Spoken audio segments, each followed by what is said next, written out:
Good evening, everyone. Welcome to the Silicon Valley Clean Energy Authority Board of Directors meeting for Wednesday, December 14th, 2024.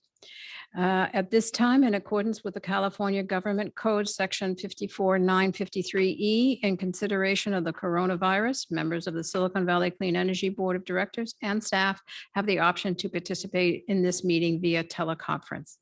Members of the public may also attend this meeting in person or observe the meeting electronically by accessing the meeting via the instructions that you have seen on the web page.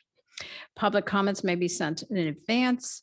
The public will also have an opportunity to provide comments during the meeting. Members of the public participating remotely and using Zoom may comment during public comments or the applicable agenda item by using the raised hand feature, and you will be recognized by the chair. Those using the telephone audio only feature should press *9 on your phones to initiate the raised hand function in Zoom. You will then be announced, unmuted, and your time to begin will speak. The public may provide comments on any matter listed on the agenda. Speakers are customarily limited to 3 minutes each. However, the board chair may increase or decrease the time allotted to each speaker based on the number of speakers, the length of the agenda, and the complexity of the subject matter. Speaking time will not be decreased to less than 1 minute. And may we have a call to order, please, Madam Clerk? Yes, thank you. I will begin with you. Chair Gibbons. Here. Vice Chair Tyson. Here. Director Rennie. Here. Alternate Director Mekachuk. Here. Director Abikoga. Here. Director Walia. Here. Director Lee. Thank you. Director Klein. Here. And participating remotely, we have Alternate Director Way. Here. Alternate Director Armendariz. Here. Thank you. Director Flagger. Here. Director Chua. Here. Thank you. And I will note that Director Martinez Beltran is absent, but we do have a quorum. Thank you very much. At this point, I would like to announce two factors. One is that item number 7 has been removed from the agenda. It'll be heard at another meeting. And following item number 8, there will be a closed session. So for board members and the public, we will adjourn to a closed session and then come back to this meeting to do any necessary reporting out and then close this meeting officially. The meeting closed session is a conference with legal counsel for one case of anticipated litigation. And at this time, I'm going to turn the gavel over to Vice Chair Tyson. Very good. Thank you, Chair Gibbons. I'd like to move on then to our adoption of resolutions commending our retiring directors and alternate directors. And I believe we would like to start off with a video.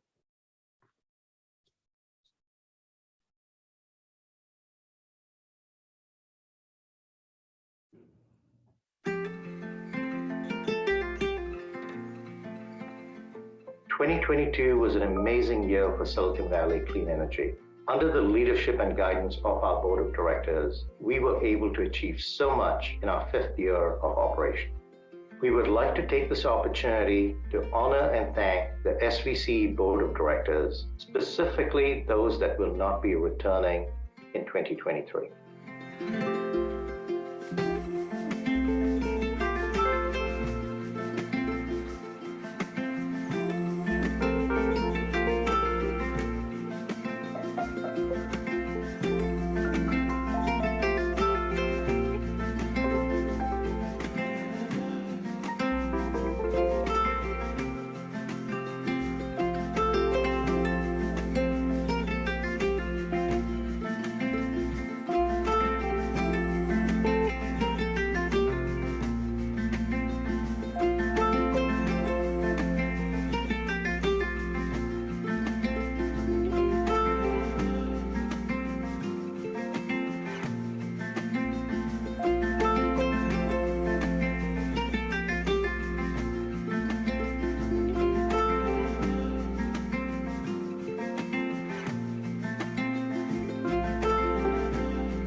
As you can see, there's been a lot of amazing work that has been accomplished by SVCE.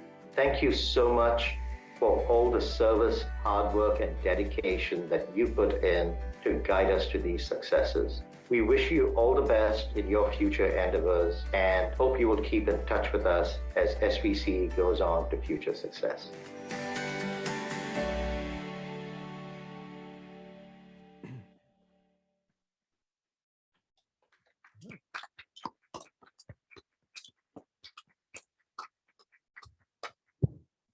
That's quite the video and quite the high bar these departing directors leave for those of us who continue.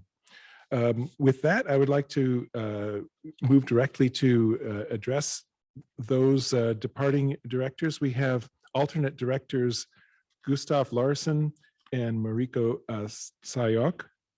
And then we also have departing directors John Willie, Nisa Flieger, Javed Alahi, and Liz Gibbons. And some of these people are not present, but some of them are. So if Gustav can come up here, I have a proclamation to present to him. And you know what, in the interest of time, well, did you want to say a few words? I just very briefly, it's been such an honor to serve with all of you. Looking around at the board, I see so many faces of people I deeply respect and am also friends with, which is wonderful. And I also am very impressed with the staff to be part of an organization that is so deeply, genuinely committed to decarbonization has been a tremendous opportunity. So thank you very much. And I'm so glad that the entire organization is in such good hands moving forward. Thank you.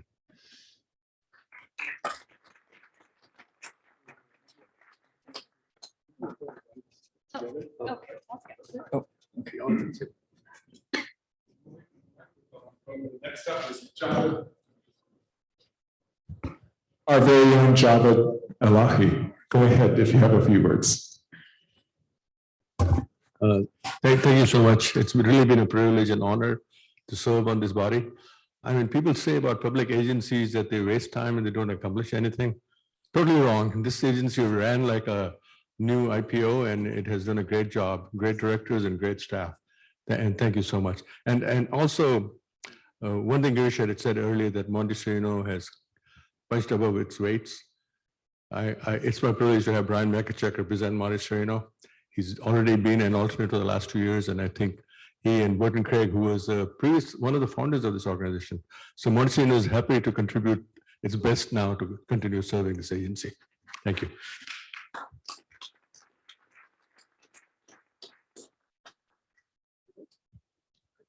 And let's go ahead with the final one. I'm going to come right up here. Clearly, I practiced this. And our very own chair, Liz Gibbons. Congratulations and thank you.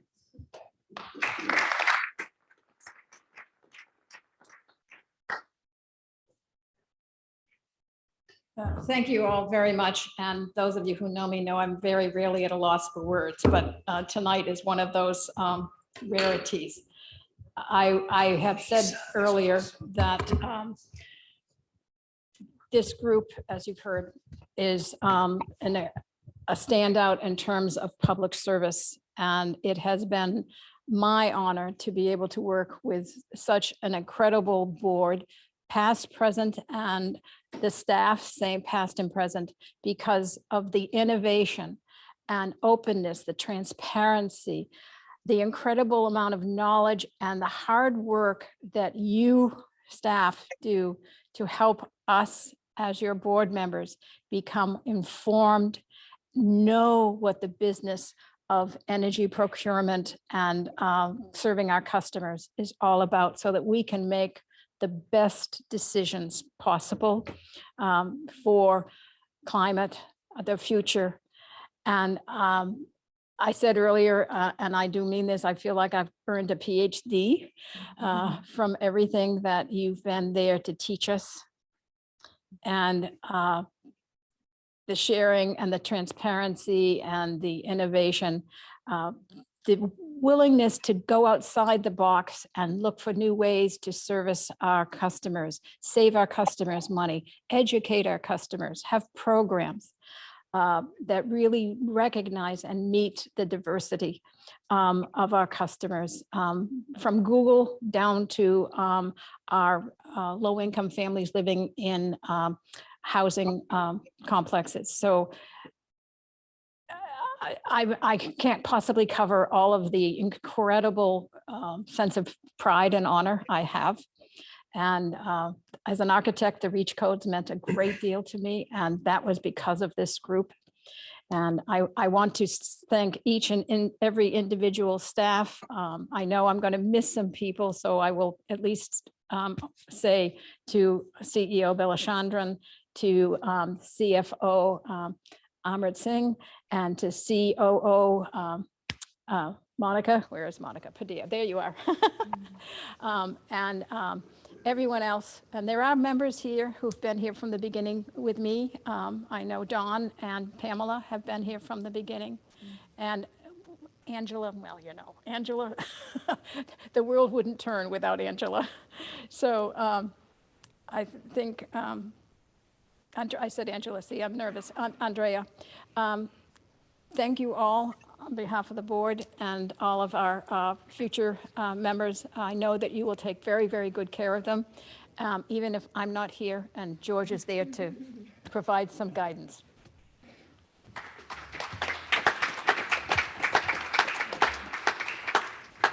Thank you so much for those wonderful words, Liz.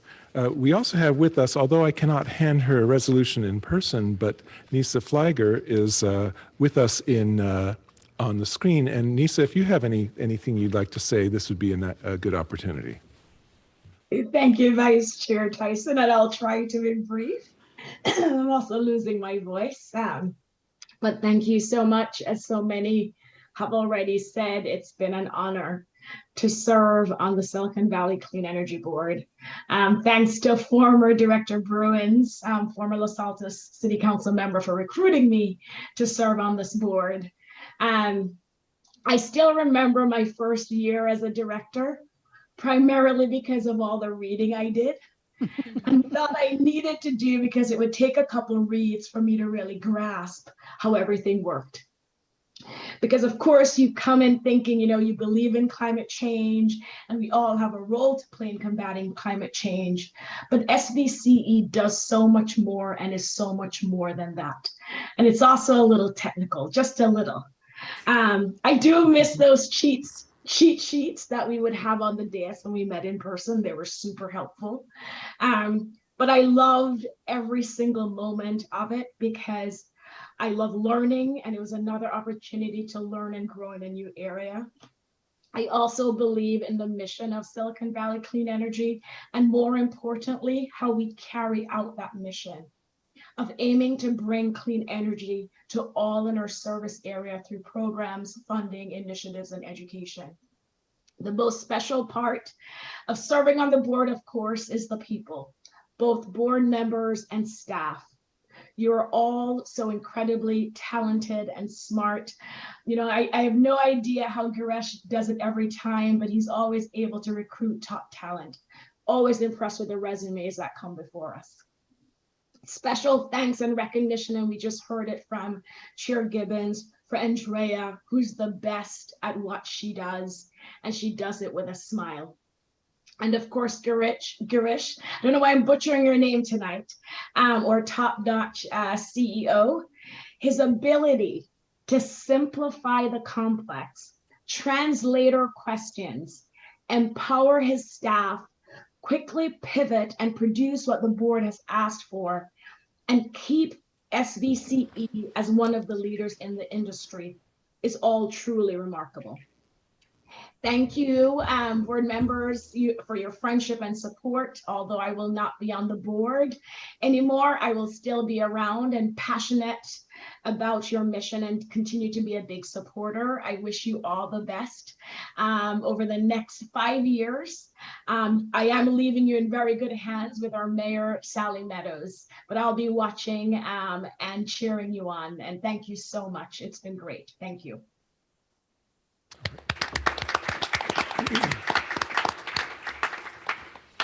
Thank you, Nisa. I think it would make sense for us to go ahead with a motion to approve the resolutions commending these people. If I can get somebody to give me a motion. So moved. Second. And I've got a motion and a second, so I'd be looking now for comments, any additional comments from board members?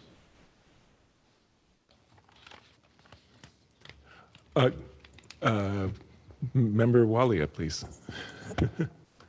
Director Walia. Thank you, Vice Chair Tyson. I joined this group almost 2 years ago, and Nisa put it beautifully. There's a lot to learn. You believe in the mission, but there is so much to learn. And what a phenomenal team we have here at SVCE, led by Girish. I'm going to talk about the directors who are leaving. There's a lot I can say about the staff, the phenomenal staff, but I'll focus on the directors. Liz, you have been phenomenal. Your leadership is just outstanding. As a fellow architect, seeing your passion about the built environment and to tie it up with reducing greenhouse gases, the emissions, you have showed me yet another path how all these things are interconnected. Thank you. Your dedication, commitment is just phenomenal. And you know what? I have a request. Please don't stop sending the emails. Maybe not to Girish. I would love to see them. I may not read everyone, but I would love to look at the information. I was talking earlier with Director Rennie about a completely different issue. It's the knowledge base that counts. In any group that we work in, how we learn from each other, it goes a long way, so that there's a sense of continuity, the reason behind how we landed at a certain place and how we keep that going to constantly improve, evolve, and keep serving the residents, which is what binds each one of us together. And you have a lot that you can share with us. Thank you, Liz.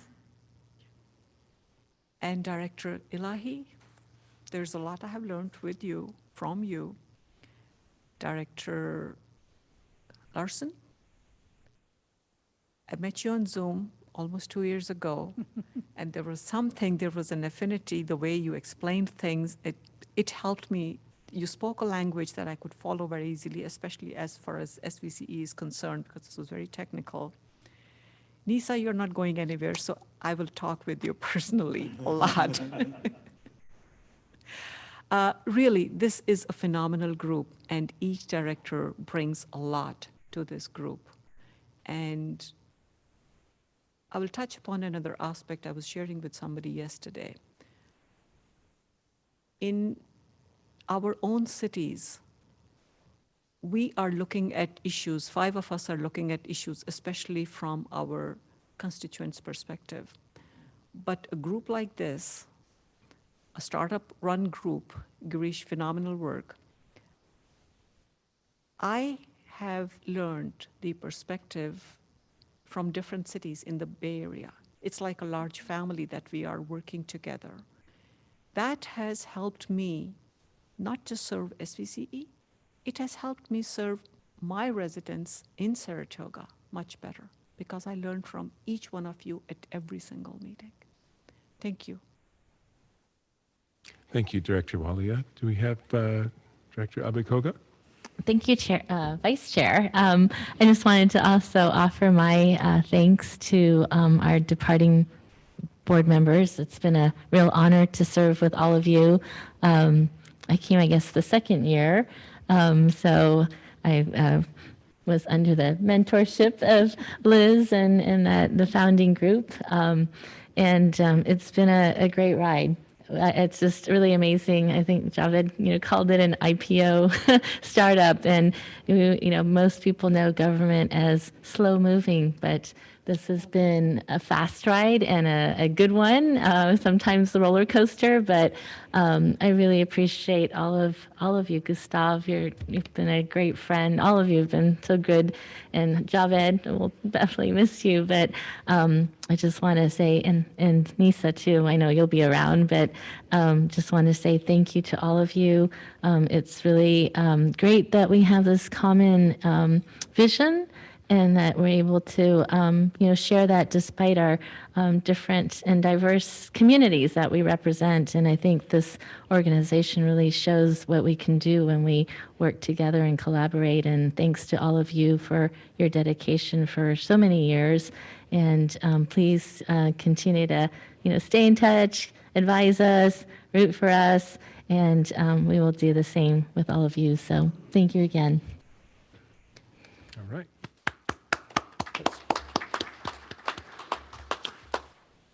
Director Rennie. Thank you. I want to start off by thanking all the outgoing directors and alternate directors.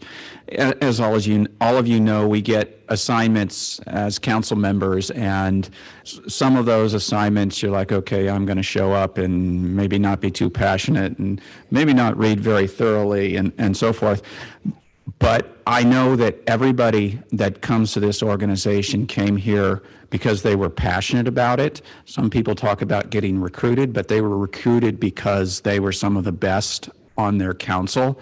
So everybody that's been a director through here has had the passion to dig in and understand. As you've heard, there's a lot to learn, but all of you have dug in and contributed, and I really appreciate how much work each has done as they've come up to speed. Chair Gibbons and I came in as founding board members a long time ago, it seems like now, and she's had passion from the beginnings. In the beginning, it was more about talking about our mission and creating our strategy. And she was, dug in and was passionate from the beginning. Where I really saw her dig in and work was in the beginning when we formed our risk oversight committee. Really, it was all the engineers, because we really dig into the technical details of the organization. And then as some of our early engineering board members left, we needed to start recruiting some new members, and Liz stepped in, and being an architect, I think it was helpful, but not as helpful as being an engineer to step into that. So I was there, through Liz asking lots of questions, never let anything go by that she didn't understand, so that now, even though she's not an engineer, she's an expert on our risk oversight committee, and she's going to be missed there in addition to in the boardroom. So thank you for all of your passion and hard work to become a great chair. All right, thank you. Thank you, Director. All right, go ahead, Director Lee. I'll be quick. I mean, all the accolades is absolutely very much has been said, and very, very well deserving. Chair Gibbons, thanks for your leadership from the very get-go when this started. I still remember attending the many community meetings before the formation of SVCE. It's like, what, we really can do this? Wow, this is wild stuff. But you know what? This is exactly the type of Silicon Valley spirit that came together, and thank you for your leadership and many of the directors who started from the beginning and many of those who served. I just want to say, as one of the newest member here, that not only the caliber of the staff that is truly superb. I saw many boards just like Director Rennie says, and this is one of my favorite by far, because I know how well it's running, and that is one that you could actually tell the public that this will save you money. I mean, when we talk about saving, okay, first is 1%, now about 2%. Hey, wait, wow, we're going to 4% of your electric bill. This is something that people could really appreciate, and we'll be voting for some of these very important votes down the road. But we really could tell it's not just the day-to-day organization. This is from the vision. I want to thank those of you who started from the beginning, because by you starting back in 2016, and signing up those contracts early on to buy these at the wholesale level. That's with the pricing, the inflation going up, that early contract that you sign, it's going to save us money, millions, tens of millions, if not hundreds of millions, for many, many years to come. So I just want to say thank you for all that hard work to make that happen. Thank you. Thank you, Director. I see we also have a hand up from Director Chua. Thank you, Vice Chair. I don't know where to begin. I mean, I'm one of the newest members here, and for some reason I got really close to most of you, like Chair Liz and Nisa, and I echo what everybody said. But one thing that I want to say, I'm gonna miss you all. So please keep in touch, and thank you for the talent, for the commitment. I've never worked with I've never been on a board where there's so much smart people. So there's a lot to learn, and I'm still learning. Thank you so much. Thank you, Director. Thank you, Vice Chair. Let's move to Alternate Director Hung Wei. I really want to say, as an alternate, I've been trying to listen into every meeting, even with the board executive board meeting, and I've learned so much from just staying on the sideline and listen and learn about Silicon Valley Clean Energy. Not leaving this board. I will still be the alternate, but I'll miss all of your wisdom. But I've learned so much from all of the departing board members. So thank you so much. I know we'll see each other very often too. Great, thank you. And congratulations, Madam Mayor. With that, let me open it up to the public. If there's anybody, a member of the public that wishes to speak. I do not see any in the room. Do we have any hands raised?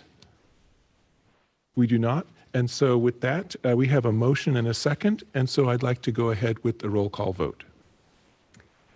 Thank you, Vice Chair. I will begin with our chair. Chair Gibbons? Aye. Vice Chair Tyson? Yes. Director Rennie? Aye. Makachuk? Aye. Abe Koga? Aye. Walia? Aye. Klein? Aye. Lee? Aye. Wei? Aye. Armendariz? Yes. Flagger? Yes. Chua? Aye.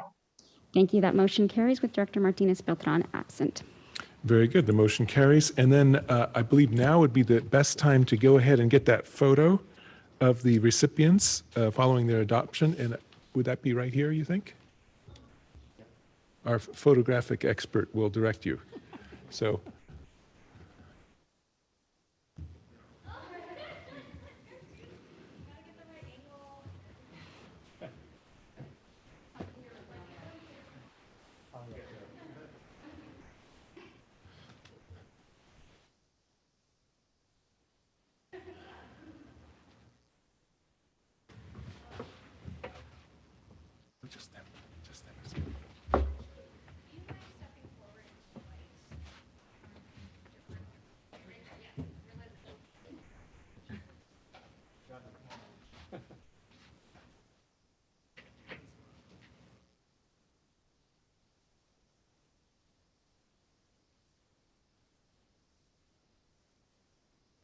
All right.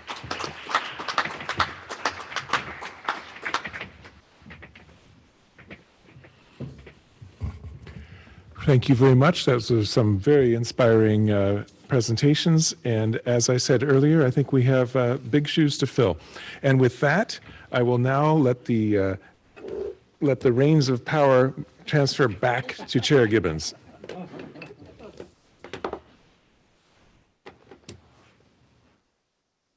That could be a dangerous thing. So we will now move on to the agenda, which will begin with public comment on matters not listed on the agenda. The public may provide comments on any matter not listed on the agenda, provided that it is within the subject matter jurisdiction of Silicon Valley Clean Energy. Speakers are customarily limited to 3 minutes each. However, the board chair may increase or decrease the time allotted to each speaker based on the number of speakers, the length of the agenda, and the complexity of the subject matter. Speaking time will not be decreased to less than 1 minute. Are there any members of the public in our audience wishing to speak on a non-agendized item? I see none. Are there any online? We see none. Therefore, we will move on to the consent calendar. This is an action item, and we have items 1A through 1I. Is it 1J? 1J. And is it on I? Thank you. I don't have my glasses on. Are there any questions on the consent calendar from the board? Online, seeing none. Are there any questions from the public? Seeing none in the audience and none online. May we have a motion to approve the consent calendar? Yes, Director Madam Rennie. Chair, I'll move the consent calendar consisting of items 1A through 1I.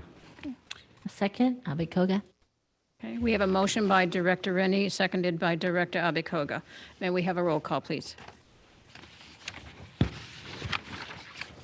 Yes, thank you. Again, I'll begin with you, Chair Gibbons. Aye. Vice Chair Tyson, Yes. Director Rennie, Aye. Director Makachuk, Aye. Abby Koga, Aye. Walia, Aye. Klein, Aye. Lee, Aye. Wei, Aye. Armendariz, Aye.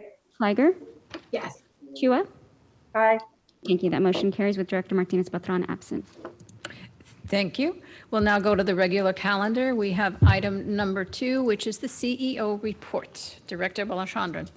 Thank you, Chair Gibbons. This is going to be short, but very important. I'd like to introduce the newest member of our team. Her name is Sangeeta Kumar, and she joined SVCE on December 1st. She'll be reporting to Rebecca Fang in our decarbonization data group. And Sangeeta is our new decarbonization data engineer, and she's going to be maintaining SVC's data warehouse and many other things related to data. And you're going to get some exciting reports. So I'm going to hand it over to Sangeeta to introduce herself to you. Okay, great. Can everyone hear me? Okay, awesome. Sorry about the lots of lights in my apartment. But it's really great to be here. Hi, I'm Sangeeta. I'm the data engineer. I recently finished my PhD in civil engineering, and I come from a background in looking at the intersection of health and energy. I also worked in consulting, doing data and modeling support for projects on outdoor air quality and exposure science. And with the big push for decarbonization right now, I felt that I was in line with this whole nexus of health and energy. And I've always been really passionate about applying data to inform policy and standards. And so I'm really excited to help serve your communities. And it's also nice to hear a lot of people who are also very excited about buildings in the room as well. Yeah, I grew up mostly in North Carolina, so on the opposite coast. And in my free time, I love being outdoors, hiking and biking. I also love cooking and doing crafts as well. So really excited to get to work with you all in the future and hopefully help make a lot of data-driven decisions for your communities. Thanks for having me. Well, welcome, Sangeeta. I must say that one of the things we've been talking about this evening is how much we've all learned being here on the board. And my appreciation for data has really expanded. No ifs, ands, or buts. So having you come on board to support staff and really help the board with data is going to be marvelous. So thank you for joining us. And the board will see you soon.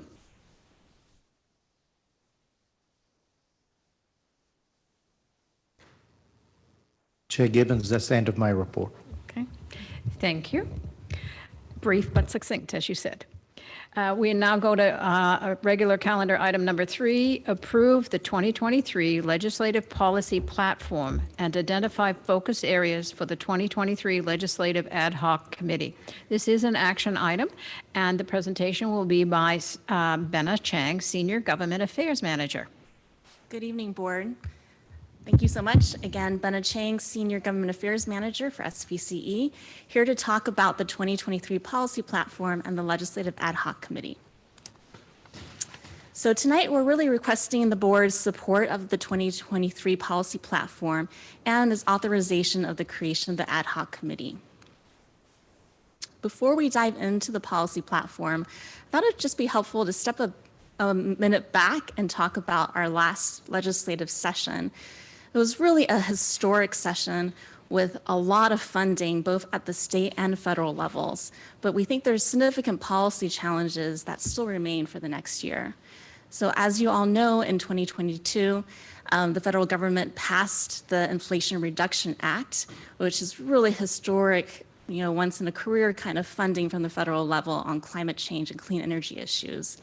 And at the same time, the state budget also had a very significant $53.9 billion commitment on climate change and energy.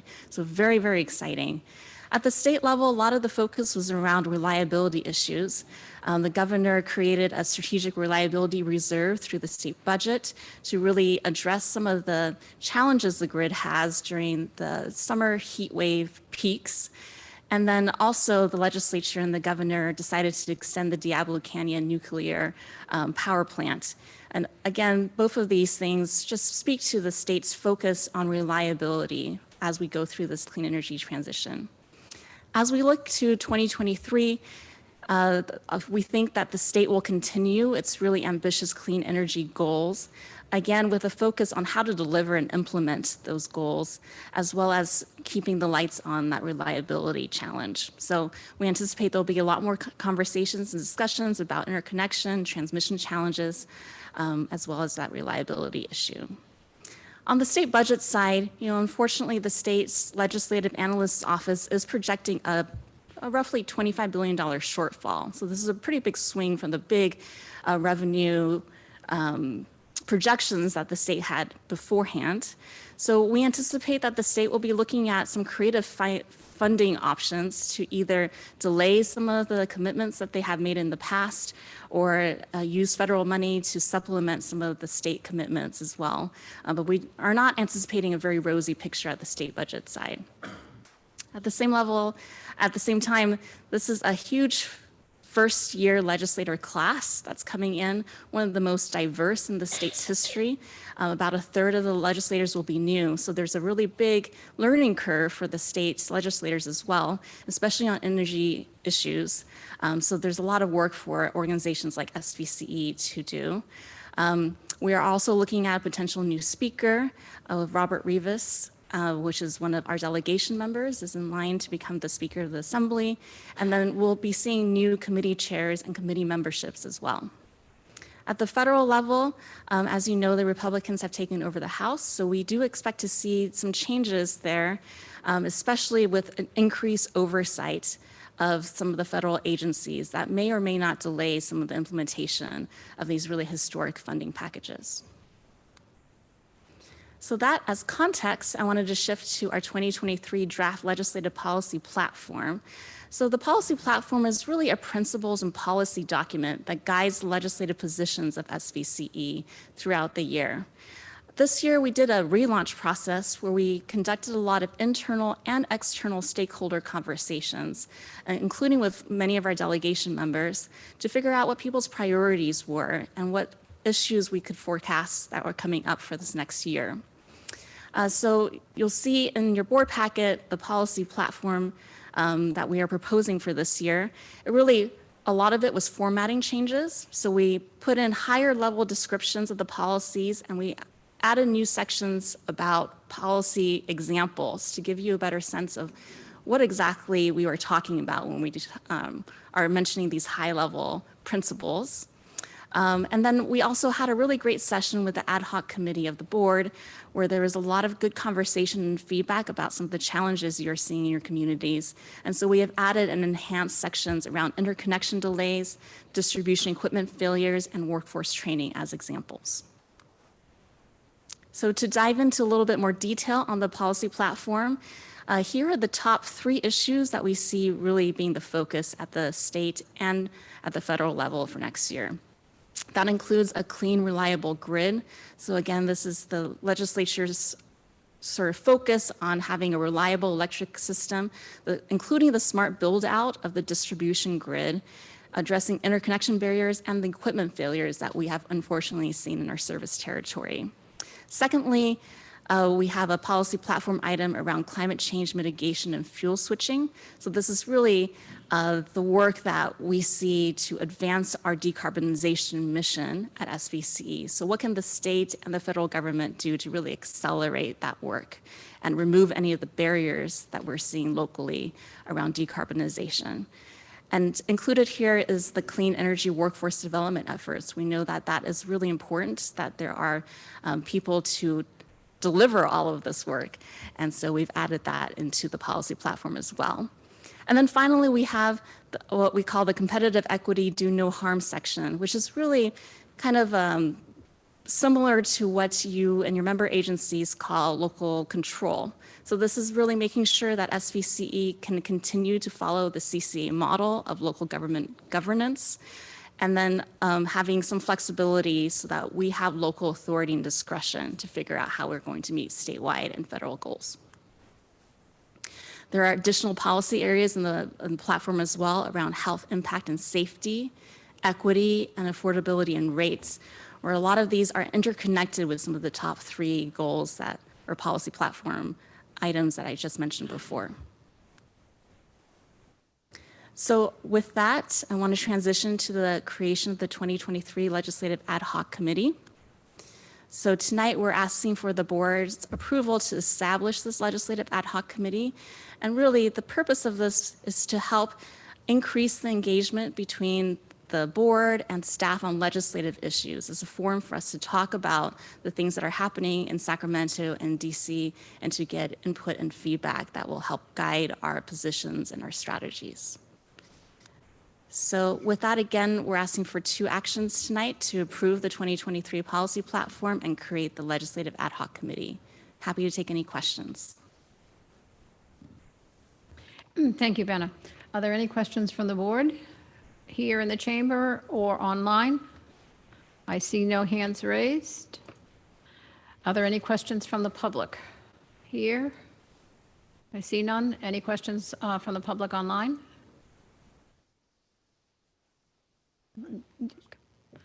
Seeing none from online, we'll come back to the board with a question from Director Mekachek. Yes, you mentioned interconnection issues. Could you just describe that a little bit so that we have a better understanding? Thank you. Sure. And we really think about it in terms of 2 ways. One is around our utility scale renewable projects and getting them connected to the grid. And then also a lot of local interconnection challenges. So we've heard a lot from board members at this meeting and other meetings in the past about some of the challenges your constituents are facing as they go through electrifying their home, for example, or their business. And so we're really trying to tackle it from both sides. I'm very pleased to see that on the agenda. Yes, Director Rennie. Not question. I want to comment. I'm looking at our policy areas, and I think it's a really good list. I see a lot of interconnection between them. There's a lot of connections kind of behind the scenes. Particularly we want to support a clean and reliable grid, and there's a lot of regulation kind of stuff coming at us that can add a lot of cost. And if we get hit with a lot of cost, we have to pass it on. So that's really related to affordability and rates. So there's this tightrope that we're walking between trying to push the climate change envelope, the reliability envelope, but also keeping it affordable for people. As we want to electrify things, if it's not kept affordable, then there's a discouragement to electrify, which, so there's so many things in here that interconnected. And then you get down to the equity is an important one, because a lot of times we think in terms of we want to incentivize certain things to happen, and often that's done through maybe tax credits or things that benefit the rich, and it's really subsidized off the lower end of people. Sometimes poor can get cares and fares can get subsidies themselves, but those that are maybe just above that may suffer from an equity issue where we're trying to incentivize things. So I think this is a really good list that helps us walk these fine line between all the pieces that are going on. So I fully support this.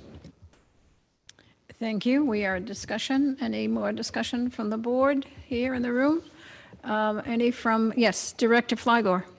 Thank you, Chair Gibbons, and thanks, Benna, for that presentation. I just wanted to underscore the point you made about what the state budget will look like this year, completely 180 from last year. I was at a Cal Cities board retreat a couple of weeks ago, and this was one of the topics that everybody was curious about with the limited funds going into 2023. Where will be the priorities and the focus be for the governor and Sacramento?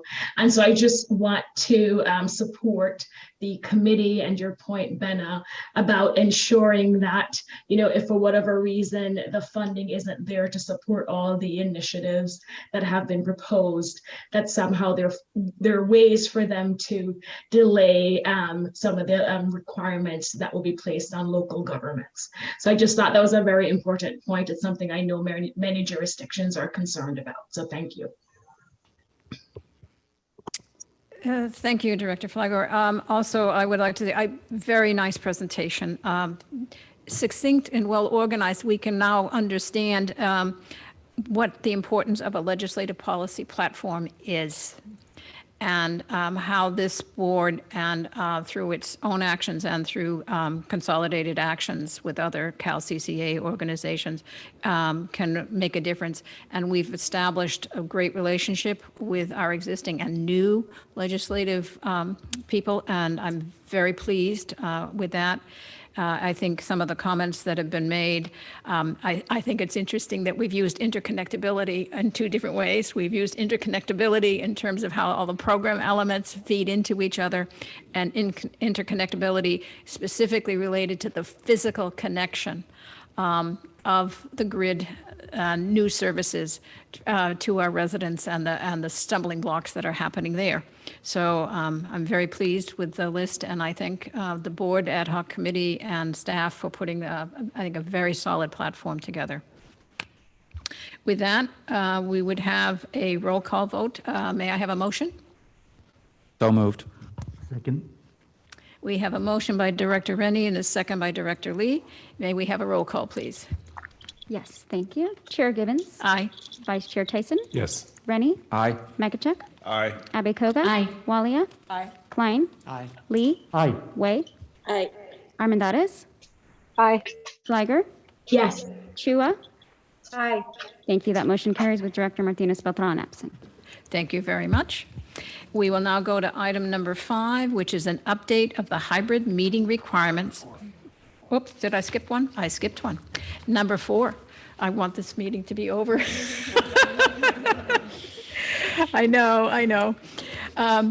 Item number 4, adopt a resolution to increase Silicon Valley Clean Energy's generation rate discount and dedicate funding for an electrification discount rate and multifamily direct install program. This is also an action item, and we'll have staff speaking. Dawn Bray, Director of Strategic Development, and I think you're going to be joined by others. Okay, Adam, Director of Energy Services and Community Relations. All right, thank you, Chair Gibbons, and good evening, directors. As you know, November and December of every year for SVCE is rates season. It's this time of year when PG&E really begins to hone in and ultimately finalize their generation rates and their PCIA rate. And then we use that information to think about what our discount will be for the following year and what our exact rates will be. So that's our topic tonight, and it's going to come to you in sort of two separate sections. Firstly, we're going to talk about what our assumptions were for our discount for next year, and those assumptions were built into our approved budget for FY23. We're also going to talk about some good news in that financial projections have improved since that time. So there's some additional money available potentially to deepen that discount that we had planned. The second part of the conversation is, if we're going to do that, how do we do it? And we'd like to propose a new way of thinking about discounting that will further incentivize electrification as part of that. I'm going to kick things off, and then Peter Mustasich, who'll be presenting from home, he's going to take us through an analysis that was done. He's one of our energy service leads, and then Adam's going to finish up with our recommendation. Thank you, Peter, for joining us. If we can have the next slide, please. Next one after that. So given our general financial projections back at the time that we set the budget, our assumption would be that we would move from a 1% discount that we're currently at to a 2% discount. In addition, we would continue our program of providing rebates to CareFera customers that accounts to basically another 10% discount for them off of their discounted CareFera rates. So that takes them to a total discount in the neighborhood of 35 to 40%. The cost of doing that essentially represents a percentage point of discount. So if we were not to do the CareFera discount, we'd be at a 3% discount across the board. So that 2% for all customers, 10% for CareFera, that's our current plan. And what was also assumed in the budget is that as of now, we'd know more about what next calendar year looks like, and we would revisit this question of our overall discount. Next slide, please. So good news is that our latest projections are showing that we may have another $30 million available for expenditure. If you look at the left box, we're showing a net additional contribution to reserves of about $24 million. If you look at the right box, if we run this through our stress test process, I say it's our F&A group with Amrit, we see that we have about $30 million in room in the budget for additional expendish. If you have questions on this, I'm sure Amrit will be happy to answer those. They're way above my pay grade. But this is the bottom line. We have another $30 million. Next slide, please. Next slide after that. So as I mentioned, we want to think about a different way of doing this discounting, and this timeline shows relevant activities that are rate related, both on the SVCE side and the PG&E side that really surround our decision tonight. We put together these ideas on an electrification related discount in the October and November timeframe. We did share that with the executive committee. They were supportive of the idea.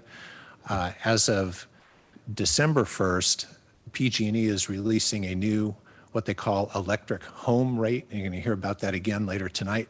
But we're going to propose to immediately add that to our rate sheet at our current discount of 1%. This electric home rate's interesting because to get on the rate, you have to have a heat pump or you have to have an EV. And it's the first time there's really been a rate that's been heat pump dependent. So this gives us an opportunity to think about a way that we can incentivize our interaction with customers to do that sort of thing. The middle circle here, of course, is tonight.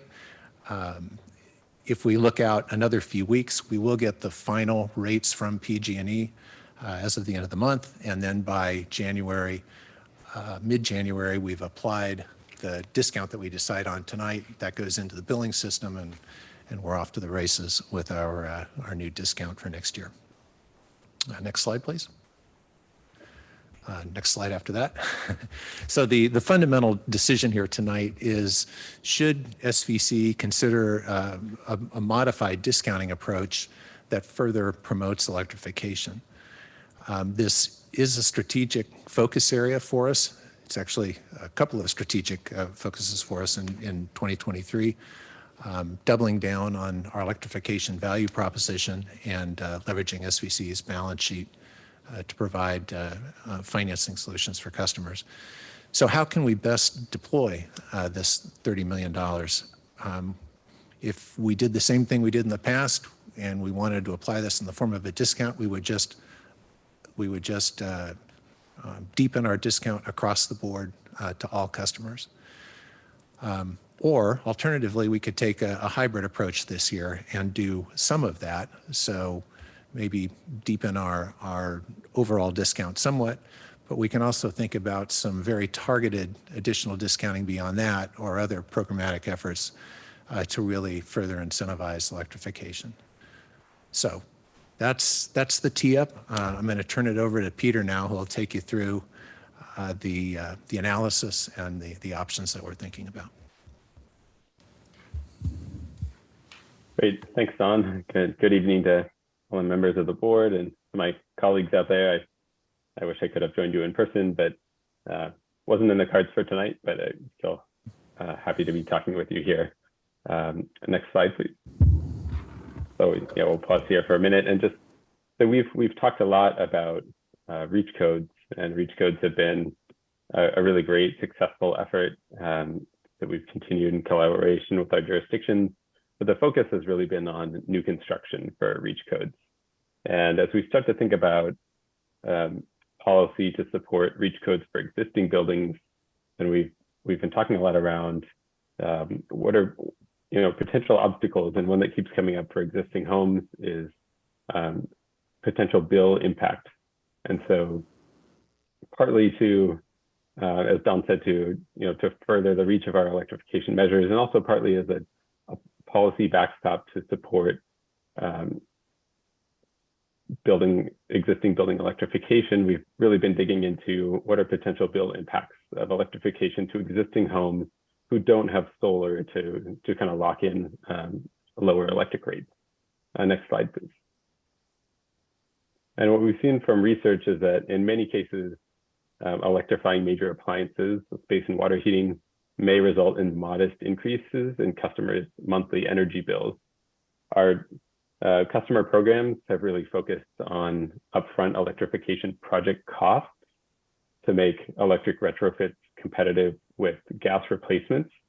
But we have an opportunity through a more strategic kind of electrification discount to try to do the same thing on the bill side. And we kind of see this, that we could accomplish this through two related ways. And the first is to increase awareness around PG&E's new electric home rate. And the second is to really go deeper on that rate by providing a larger discount to customers who qualify to be on the electric home rate, to really help push them towards bill neutrality or bill savings. The next slide, please.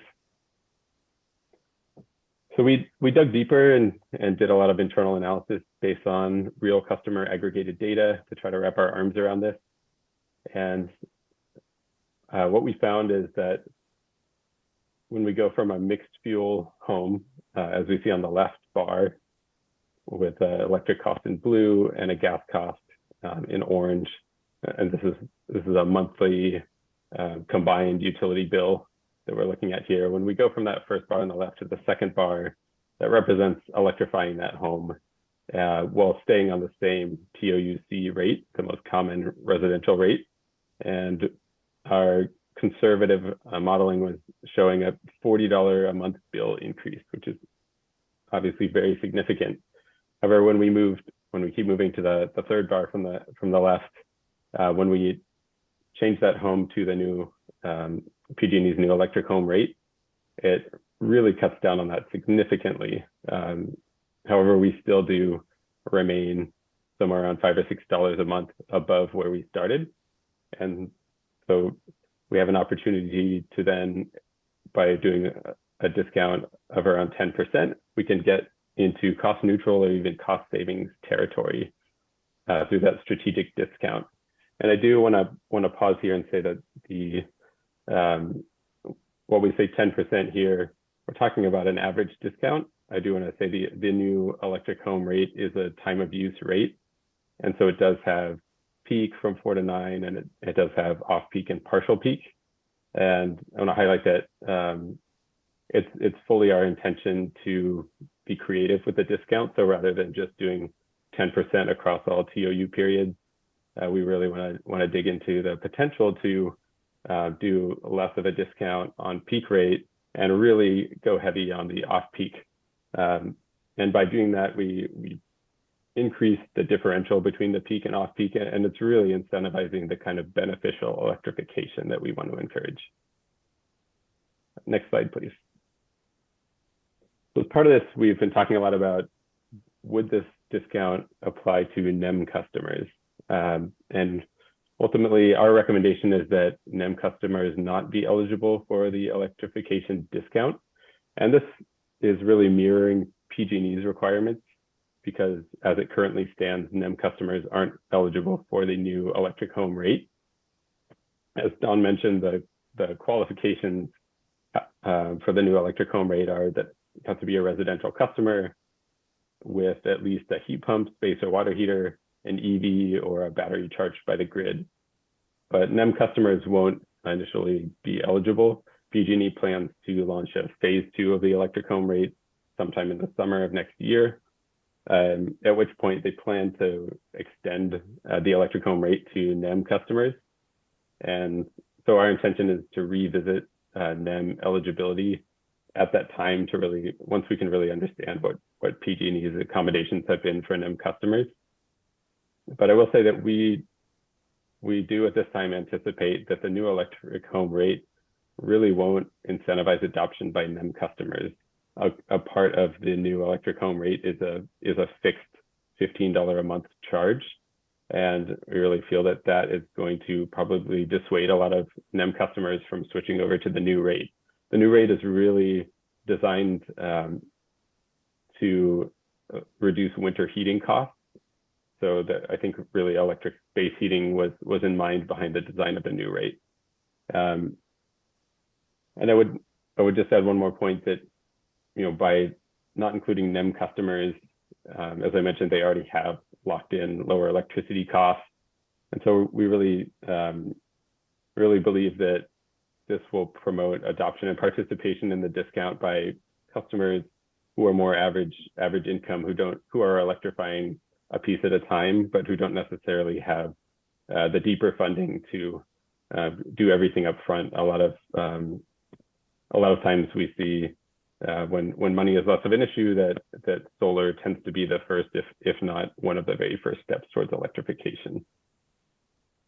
Next slide, please. So as important as we feel like this discount is, we've been talking a lot about who would it benefit and which customers would be left behind. And really, when this kind of boils down to who has the financial means and the ability to modify their home, which is primarily going to be single family home owners who can take advantage of an electrification discount. And the customers who will be the most left behind will be low income customers who can't afford electrification, and particularly residents living, renting in apartment buildings, since they don't have the authority or permission to modify their home. Next slide, please. So in looking at this in more detail, we looked at it kind of through the SVCE lens, which is an equity framework that we find really meaningful and valuable in program design. As a reminder, it's the Socioeconomic Vulnerability Index. And in addition to factoring in income, it also looks at other important factors like unemployment, education, language barriers, and a percent of household income that's spent on things like utilities. And so not surprisingly, the majority of single family homeowners live in SVCEs 1 and 2, which are the more affluent, educated communities. And the majority, about 2/3 of renters in multifamily buildings live in SVCEs 3 and 4, which are the more disadvantaged communities. And next slide, please. So to address this electrification gap for low-income renters, SVCE is in the process of designing a multifamily direct install program, which is currently has $2 million allocated to it. And a direct install program is essentially a turnkey solution where we provide funding, we partner with an implementer, they go out and they find site participants, and at very low or no cost to the building owners, they come in and do the retrofits. And this has been a really effective way of reaching low-income multifamily buildings and providing renters with free upgrades. The way that our program is currently envisioned, renters would only qualify if they currently have gas heating. And so it was really kind of envisioned around decarbonization and maximizing fuel switching. So something that has come to our attention as part of the electrification discount design was that 40% of renters in our territory currently have electric resistance heating. And so therefore they wouldn't be eligible to participate in the direct install program. And again, these are mostly renters in low income areas. So in addition, we feel like it's really important in tandem with an electrification discount to really think about growing the size of our direct install program so that we can reach more low income customers. But in addition to that, we think there's an opportunity to also broaden the qualification criteria to help some of these renters who don't currently qualify. Next slide, please. So if we broaden our qualification criteria to include electric heating retrofits, we could potentially reach significantly more low-income customers. And so the picture on the left here, we see electric resistance baseboards, and really a lot of us are familiar with these and have lived with this technology at one point in time. And so you probably know they're very inefficient and extremely expensive to use. Or we've heard stories or lived the tale of only heating a single room in an apartment in the winter because it's so expensive to heat the whole apartment. And the other downside for renters is that they don't have any other options. Even if they could afford to rip them out of the wall and replace them, they don't have the ability to do that in a rental unit. So by switching through a direct install program, by switching baseboards to modern heat pump technology, we can cut winter heating bills by up to 2/3. And then we also have the benefit that heat pumps are reversible. So we would also be providing air conditioning to a lot of apartments that wouldn't currently have it. And finally, this would open up other opportunities like qualifying for electrification and other rates that would be offered to customers with heat pumps. Next slide, please. So I'm going to hand it off to Adam Sullivan to recap our recommendations to the board. Thank you. So when we review the overall proposal, number one is to increase SVC's overall discount rate. Sorry. Is that better? Two is a two-part recommendation.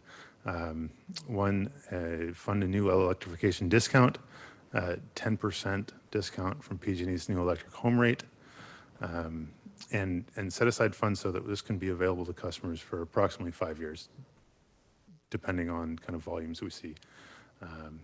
But with current estimates, we have the potential to reach 50,000 customers. And expand a multifamily direct install program, increasing the budget so that we can provide electric heating retrofits to as many customers as possible. In addition to that, thanks to the executive committee's advice and feedback, we'd like to be able to have some flexibility to move money between items 2A and 2B based on findings as we go through them. Next slide, please. We did review several options, and I'd like to kind of reinforce some of the decision-making framework that we used. One is our general mission. We felt that providing a overall flat increase to the generation discount to all customers would not fit with what we want to get done here. And really what that is encourage behaviors that that bring our customers into a world where it is more valuable to move your energy use off of the peak times, and will become increasingly so. This is only one step in that process.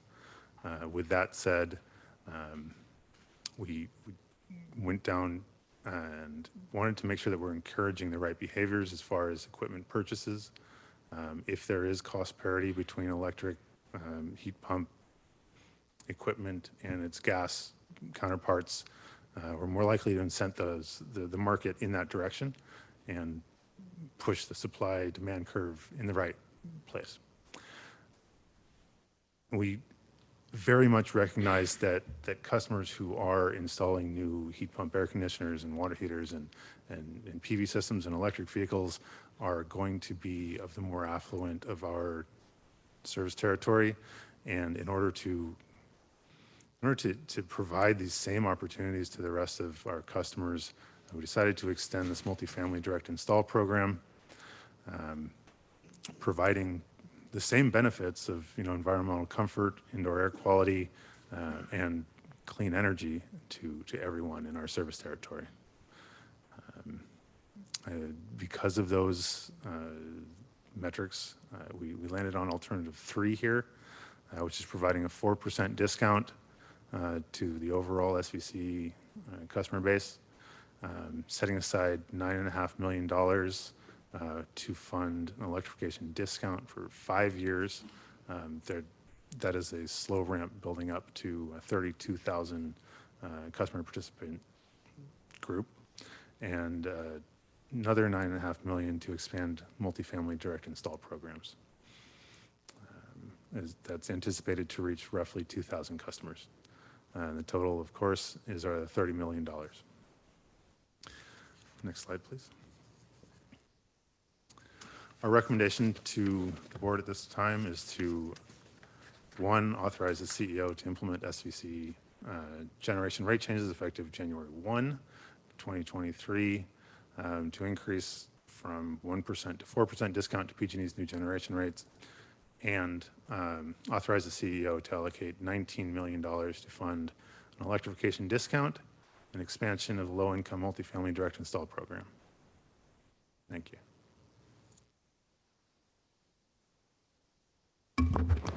All right. That was a lot to take in. I thank you all for presenting it, and we will go to questions from the board to begin. And Director Rennie, thank you. Thank you, Chair. I have two questions. So the way my mind works is before deciding how to spend potential additional budget surplus, I want to test the confidence of our forecasted budget surplus. We, as everybody I think realizes, live in a world that's not very, we operate in a world that's not very sure, right? There's a lot of risks that go on.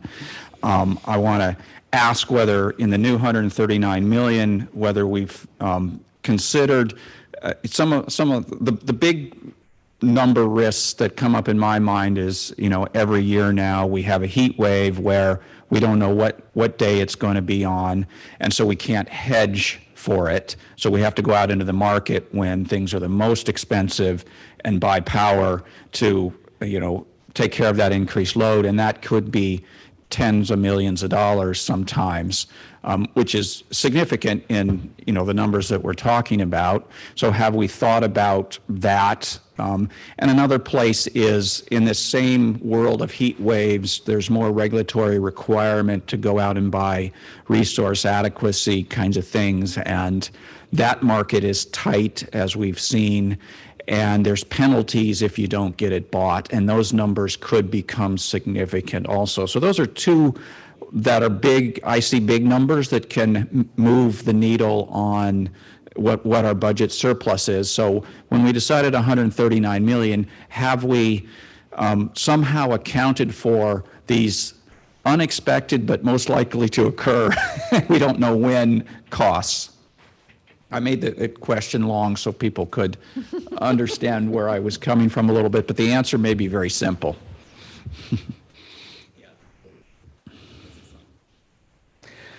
Very good question, Director Rennie. So one of the things we did when we set the budget, if you remember, is we did the stress test. We went through the stress test analysis where we basically looked at factors that could have material impact on our financials.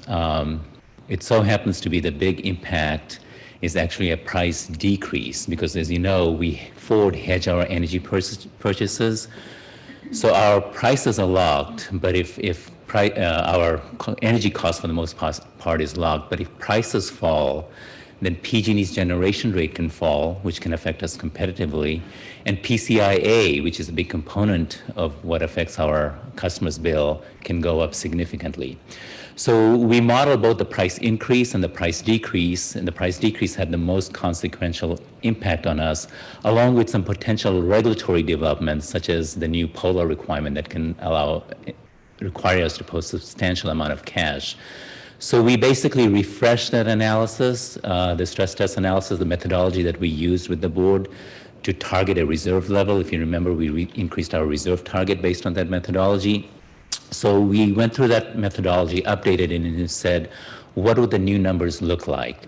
So we said, okay, if that stress scenario were to occur, could we still, at a minimum, be able to have at least 120 days of working cash if this extreme but plausible event were to happen?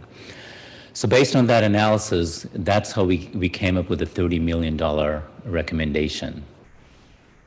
Okay, you accounted for everything? Yes, in the stress test analysis, which looks at very extreme events, but they're plausible. There are a lot of risks in the commodity markets. The commodity prices are very volatile, as you've seen with gasoline prices. As you see with natural gas right now, it's trading around $35 MMBTU as opposed to $5 or $6. So, thank you. I have a second question on not finance. So I really like, and this presentation is clear that staff's thought through this very thoroughly. One thing that I didn't see was, I really like the idea of trying to attack the multi-unit and get them to electrify.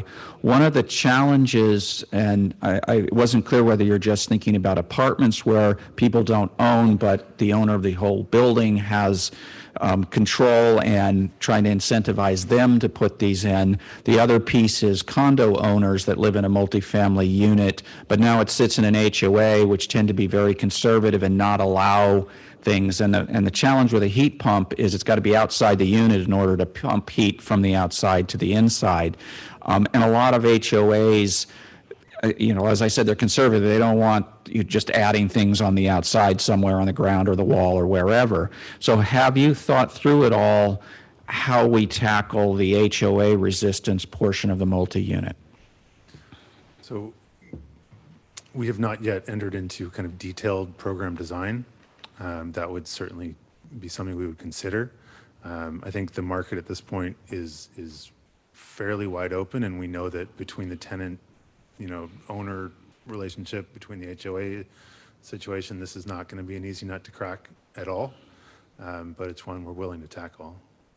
Okay, thank you. Thank you. I think Director Abikoga and then Director Lee.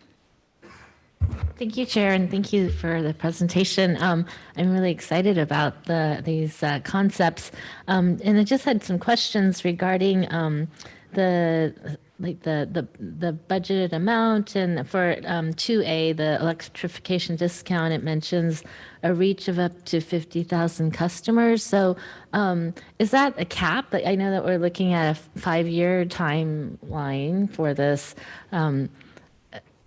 My interest is, could we expand that each year? Are we capping it at 50? What happens if there's more interest? And I'm wondering if the 50,000 is estimated interest, or I don't. It's probably less than the actual number of units out in our area that are eligible. So just wondering if you can expand on what that number is. Absolutely, 50,000 is a forecasted kind of peak level of participants, right? We modeled it as a very slow ramp from each progressive year. If if it sells like hotcakes in the first year, then with any luck, we'll be back asking for more. But most likely, we would like to shift funds between 2A and 2B. And then with the multifamily, I think is it 2 million for about 300 units? So we're looking at 5 times that? Is that?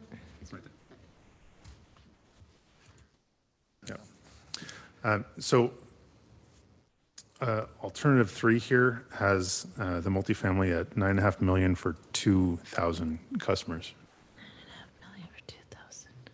Okay, great. I was just thinking, like, for our city, we actually have more multifamily rental than ownership, and I think we're at something like 25,000 units of rental versus, and then 15, I think, of single family. So just trying to calculate, what our total number would be if we were to try to do every unit.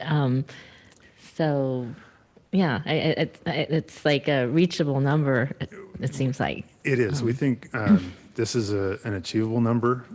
Every unit is probably not achievable.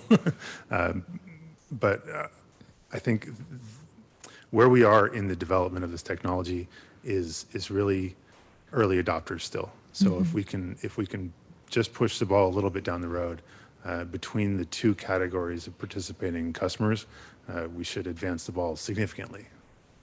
Great. Well, I do appreciate you looking at both types of customers, and all our communities are different, but we tend to be the other way of most cities, having more renters than ownership. So yeah, I appreciate your thinking that through. Thank you. Thank you. Director Lee. Thank you. Very good presentation. Certainly very good news to hear that we have $30 million additional surplus. That's obviously good news, especially in light of the budget shortfall that the state's going to have next coming year. And that certainly would not affect us on this budget, whatever the state happens, correct? That's correct. Okay, and that's certainly good news. The other news would be the staff is here recommending increasing the discount from the 2% to the 4%, which of course is very exciting. It's about $5.5 million for every percent. I guess that's we're using that as a baseline. My question would be, at that 4% discount rate, how does that compare to the current 2022 rate for the average family? And is there going to be increase, or is it going to be decrease in the rate? I think that's the bottom line for most of our customers, right? Is my rate going up, or is my rate going down? We're expecting to hear PG&E set rates on the 26th, coming soon, and we'll be able to make a kind of educated stab at it at that point. Currently, we're estimating a 7% increase. So based on the current numbers we have, not the final numbers, but based on the current numbers we have, by even giving a 4% discount off the PG&E rate, the bottom line for an average consumer would be paying 7% more in 23 than 22. Is that what you're saying? The net of 3%. And this is a wild estimate currently. We don't have firm numbers from PG&E. Well, I understand that, right. You look like you were going to say something, but no. Okay. So, I mean, obviously, from the average consumer's point of view, it's that, oh my God, my rate's going to go up 7% now. As we know, the inflation's going up, close to 7.1%, whatever the number came up yesterday was from the Fed. So certainly, that's still a significant increase for most people. So I think I'm quite concerned about that. The second thing is on the second item would be the electrification discount that we talked about. You laid out as $9.5 million, which is equal to the third part, which is multifamily direct discount, $9.5 million. You mentioned there's 32,000 households for that category for the electrification discount. I just did a quick division. It came out to be about $300 if all 32,000 households available. Is that what we're looking at, giving a discount at that amount, or do we expect a higher dollar amount and with less people applying? So again, that 32,000, we'll get there starting from 0. Mm-hmm. to theoretically 32,000 in year 5. Oh, year 5. Okay. Yeah. So maybe it winds up being, doing math on the fly here, maybe it winds up being twice that.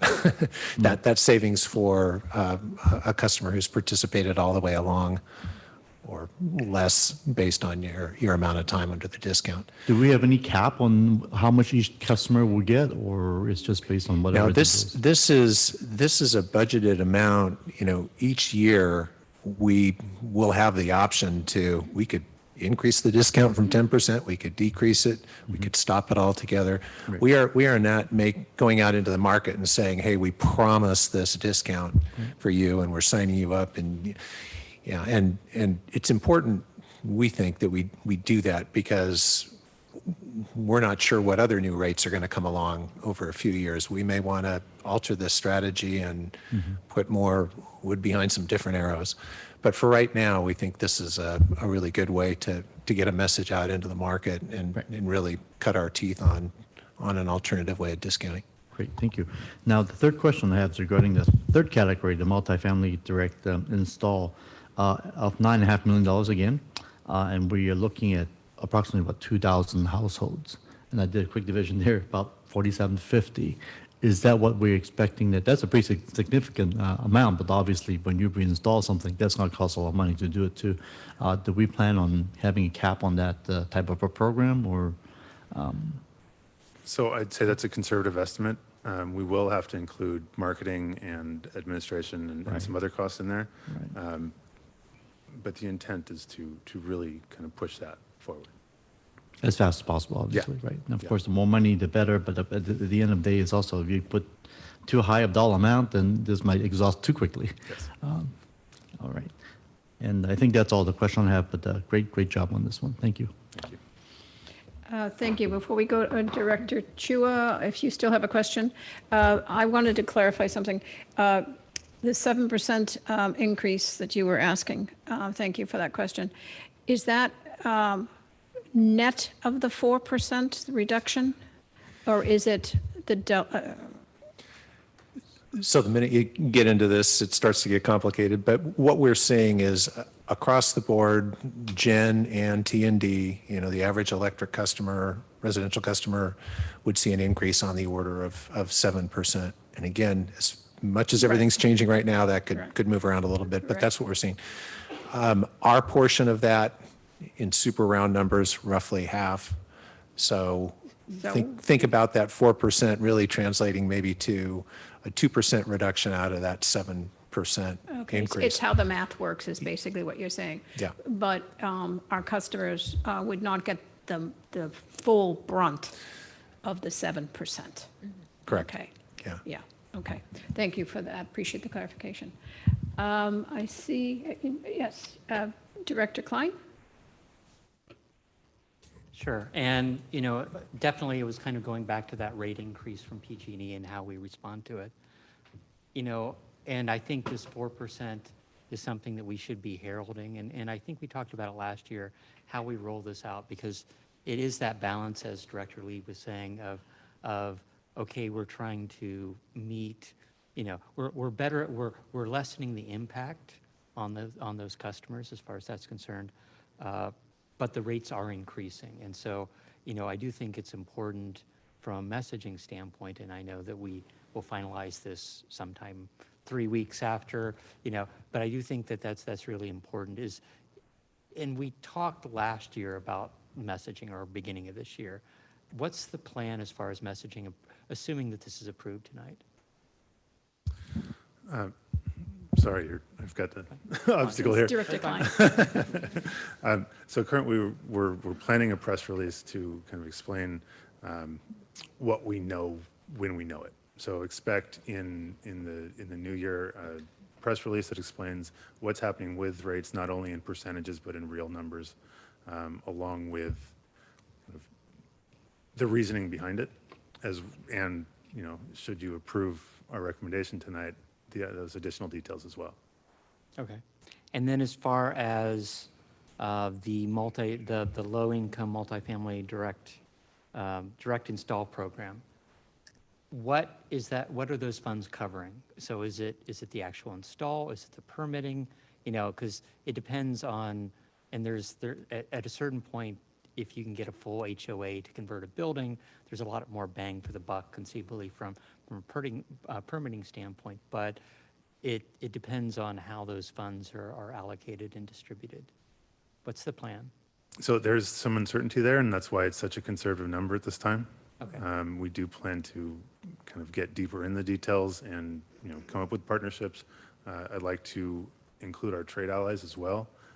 So there's significant planning to do on the detailed program design still. Okay, thank you very much. Thank you, Director Tyson, Vice Chair Tyson. Thank you, Chair.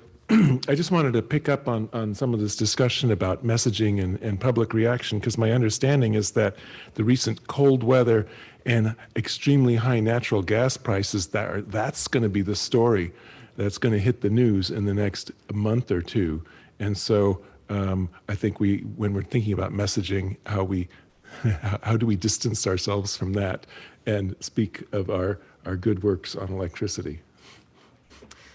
And specifically the potential grants for the conversion, not only of gas to electric for heating and cooling, but the resistant heating systems. I mean, that to me is absolutely a game changer. I mean, I just think that people who need to know and understand will really get this, and we've got a lot of nonprofit organizations and Section 8 housing property owners that would be really well served by that program. So I think that's a very, very strong message that combines. Director Mekachek? Thank you. Couple of observations and comments. One of the observations is I saw no portable heaters in the photos. But I think there's a lot of portable heaters that are used in rooms where people don't have sufficient heat. And I'm kind of wondering out loud how the programs would affect those people. The other thing, and this is probably on a larger perspective, and I know that you're working on the program. When I see a lot of multifamily, there's not necessarily individual meters. A lot of multifamily, your electricity is included. A lot of HOAs now have sub-meters because the HOA does the metering, the sub-metering, and puts it through to the fees. But I'm concerned, and I'm not asking you to solve it now, just to think about this, that how does the landlord may take the savings versus passing them on to the tenants that we're trying to help through electrification and lower rates. So just a couple of observations and things to look for in the futures as you refine these. And then the other thing is, you know, I'm a little concerned when I see the folks that were the early adopters, so they got solar. They're so, and it's been going for over 10 years now, and they're starting to see a degradation in their output. And they're also the same folks that have EVs. And now all of this is kind of working against those early adopters that help drive down the cost of EVs, that help drive down the cost of solar. And now, you know, they've got, for lack of a better term, stranded assets almost, and they can't take advantage of this. And in fact, if you've got people that have multiple EVs, or, you know, 2 or 3 or 4, then those folks, they are getting high rates because they don't qualify for these lower rates because their baseline is multiple X of what is allowed. So they get kicked onto higher rates. And I'm kind of getting into the weeds here a little bit and maybe into only a few percentage. But I think that rates are super complex, and how you piece this together will take a lot of thought and analysis. And I'm glad we're getting more data expertise on staff. So those are just a couple of comments, and you can opine on those as you. I think you're talking about unintended consequences and those that are left behind. We had a slide about those left behind, so I think we're much right on the market there. Yes, I have Director Flygore. Thanks, Chair. I see Director Armendariz with her hand raised. So do we want to Thank check? you. I'm sorry, she's not showing on my screen, so I apologize, Director. Thank you to both of you. I was worried about that. I wasn't sure if that's what was happening or if just we have a very, engaged board. But I don't have a question. I do have more of a comment, an observation. I want to just appreciate the way that this is being proposed, the way that it was created, that it includes folks who are historically left out, right? Who economically cannot keep up with those who, can afford to put in their solar panels, to buy their electric vehicles, right? So the working people of our family and of our community and the working poor. So I just want to appreciate that and recognize that in terms of the equity lens that we're using here. And also say that the bulk of the multifamilies in our area aren't HOA, don't have HOAs. And I don't know the numbers on that, but I know that the vast majority of them don't have an HOA, and that renters themselves, the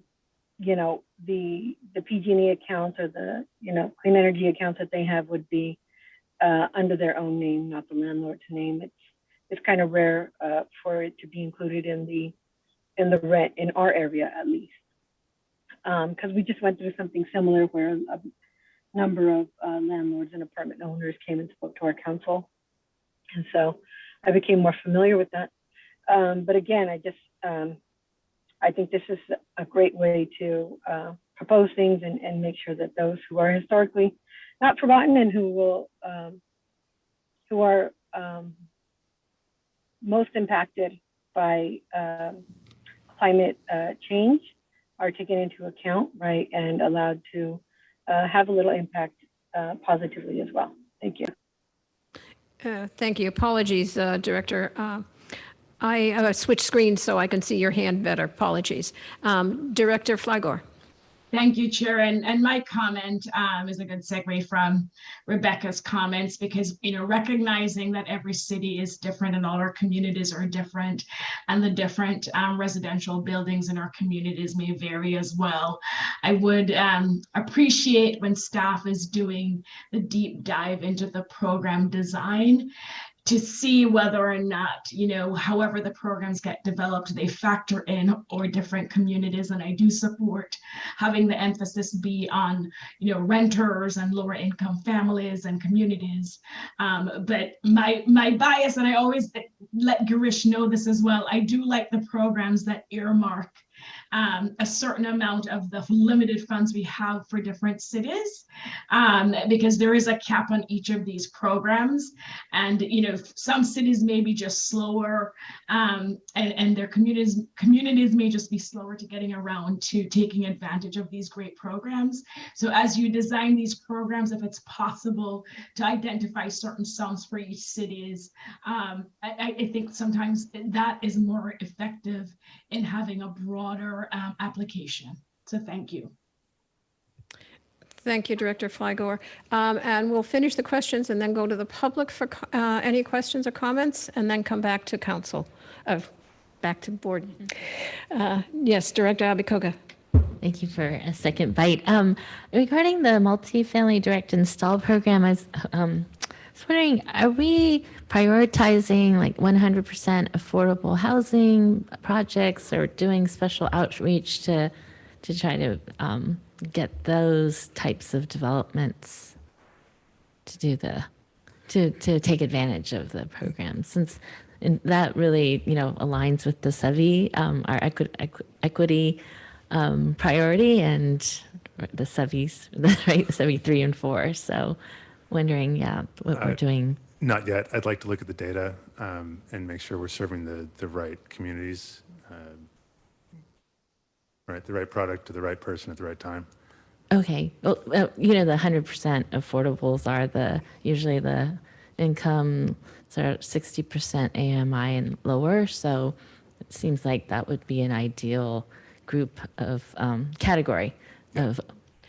And I will segue on that, if I may, because I think one of the lessons that the data will help determine is it's the age of the building, the type of system that they have, and then looking at what different rental rates are. Are they Section 8? Are they low income?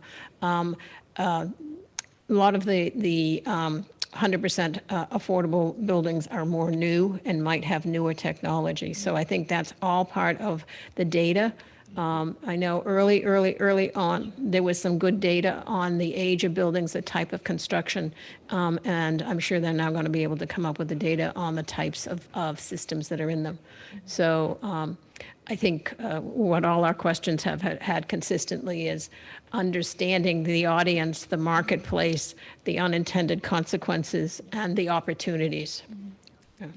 You're absolutely right. Our community, we do have long existing affordable housing developments. So, you know, I'm thinking from my lens, and I could see that being a big Big deal. category. And remember, we're all elected officials. We all represent our constituents individually as well as the whole. Okay. Are there any comments from, do you have another question? Or I can wait till Why don't we wait and let's move on if we may. Do we have any questions from the audience? And I see a speaker coming up. Hello, Bruce Carney, Mountain View resident, chair of Carbon Free Mountain View, board member of Carbon Free Silicon Valley.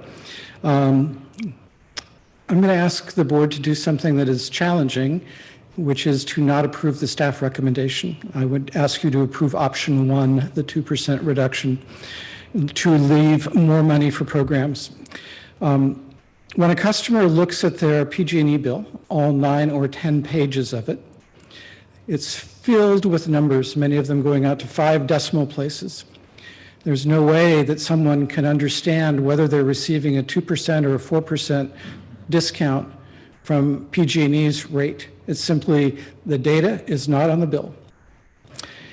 And by increasing the discount to 4% after it's historically been 1%, I'm concerned about the potential for a ratcheting effect, which is that you'll never be able to reduce it back to 1% again without getting a black eye.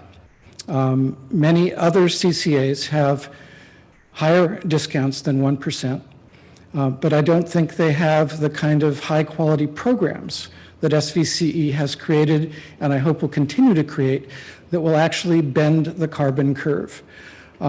We really haven't seen data on how much the carbon curve is bending in SVCE territory. I would love to see that data. But my feeling is it's probably not bending fast enough, and it's probably not even close to bending fast enough.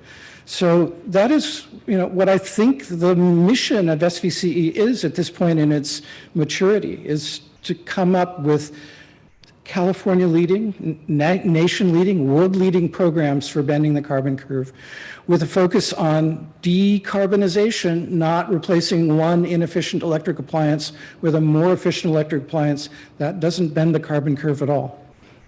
Other organizations, agencies, nonprofits should work on that. Saving people money by getting the more efficient appliances is a worthy goal, but I don't think it should be SVCE's goal.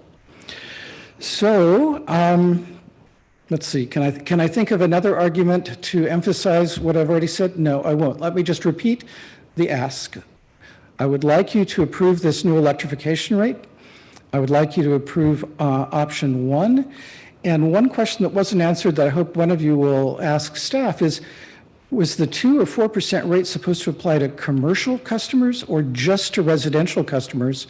And if it's just to residential customers, what's the story that you'll tell to the commercial customers about why their discount is lower? Thank you. Thank you. Is there a staff answer to that one question? Yes, the 4% is across the board. So it's for all customers. All customers. And, our discount rate historically has been between 1% and 9%. It's probably averaged 3%, 3 to 4% over the course of our term. So, yeah. So thank you for that last comment, because I was going to mention that I know it has varied, and we've had the same issue when we've gone down to 3%. Could we come back to 1%? And the board has done that as is necessary. I'm going to take a little bit of liberty here and say that everything that Mr. Carney said is of value to be discussed. We did discuss it at the executive committee. And I believe that the consensus was that we have to balance how to best use that money. And if our goal is to change the carbon curve, we also want to be sure that electricity doesn't get a bad name. It doesn't discourage people from switching to all electric, doesn't discourage people from understanding the value of electricity. So I think we were balancing it, and that's where I think staff might have even mentioned a different option early on. We came up with supporting option 3 because we thought it met a variety of needs for our customers, basically helped us give a good message going forward, supporting electrification. And I think there's another point I want to make about just the value of having a dialogue. And yes, it's infinitesimally different, and you're right, the bill doesn't really reflect it enough for people to understand it, but that's something we can do in our messaging, and I think that goes directly to Director Lee's comments about what is the impact of new electric rates and why, and all of that. So I think we had at the executive committee a good discussion on exactly that point. Should we go to option 1? And there was some discussion to support option 1, and we basically worked it back to 3. Director, 4, sorry. Option 3, yeah. Okay. Director Rennie? Thank you. And my question is on this subject. So Mr. Carney helped explain some of my thinking, because I was thinking along the same lines, although I was thinking more option 2. To explain my thinking a little bit more, I really like the idea that we've taken 1%, we've given it to the Care Fares customer, where now you can go to 35% discount, because people can really feel that kind of discount. Particularly now when inflation is really hurting everybody, I think the average customer is not going to notice a 1%. So I look at it and go, well, really, shouldn't we be doing 2%? I did listen to Director Klein, talk about marketing of it, and I started thinking, when you say I'm 1% less than PG&E, it's a yawner. I'm 2% less than PG&E, it's a yawner. Start getting to be 3, 4 starts sounding, that's starting to sound a little different. So I see a little bit of value in that. But I'm still myself trying to understand why we really wouldn't want to go 2. One factor that I know staff might be thinking about, and I want to understand how, this is getting to the question finally, is I know there's a limit to how fast you can ramp up even when you use outside contractors to help you do that. So is that part of your thinking to recommend 3 versus 2 or even 1, that there's a limit to how fast you can ramp up and use this money? How much of that is part of your recommendation? Is that a significant factor? It certainly is an effect. I think our efforts alone are not going to move the market. I think the market is moving in itself, and this is a first step. I think we're going to be talking with you about real-time pricing in the near future. We're going to talk about big gaps between peak pricing and off-peak pricing, and really moving towards time of use towards more extreme rates, not larger rates, but greater differentials, That's going to be kind of the next phase here. So I think by one, setting up our customers, educating our customers, providing them a little head start with a discount, we really are reaching that balance where we can start to then build through kind of the next year or two in marketing, communications, and education towards customers that can be successful when, you know, the peak is a 10x from the off peak. Thank you. I'm not sure I completely heard the answer to my question, so let me ask it a simpler way. If we gave you more money, would it still be sitting at the bank at the end of the period that we're talking about implementing this, basically? So, yeah, we doubled down on programs just a few months ago. I know we're working very hard as an organization to stand up new programs and get that money out into the marketplace, and you're seeing that with things like Future Fit homes and buildings and so forth. This is a balancing question for you all at the end of the day. We have a lot more residential programs than commercial programs. So could a commercial customer say, hey, why are we funding a lot of residential programs right now? We'll have commercial programs. Some of our largest commercial customers have, you know, the eligibility for special tariffs and stuff that get them some additional benefit. But yeah, the question is a really good one, and it really comes down to where do you see that balance best placed? We came up with something that tried to strike a balance in the middle somewhere between putting some additional money back in the pocket of all our customers and then using the balance to really fund, you know, a very specific move towards electrification. And yeah, it's going to be a board call on where that balance optimally is. Okay, thank you. And I'll just make the comment that I'm not yet talked out of alternate 2. Yes, Director Lee. Thank you. So I just want to double check on how the plan is going to happen.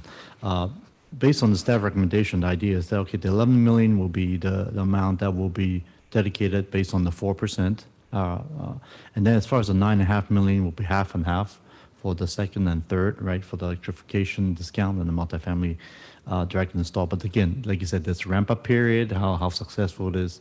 So my question would be, if let's say one of the two, let's say electrification discount is widely successful, we reach 9.5 really fast, while the third one, the multi-million direct, this turns out takes a lot longer time, and we're not spending even half of it.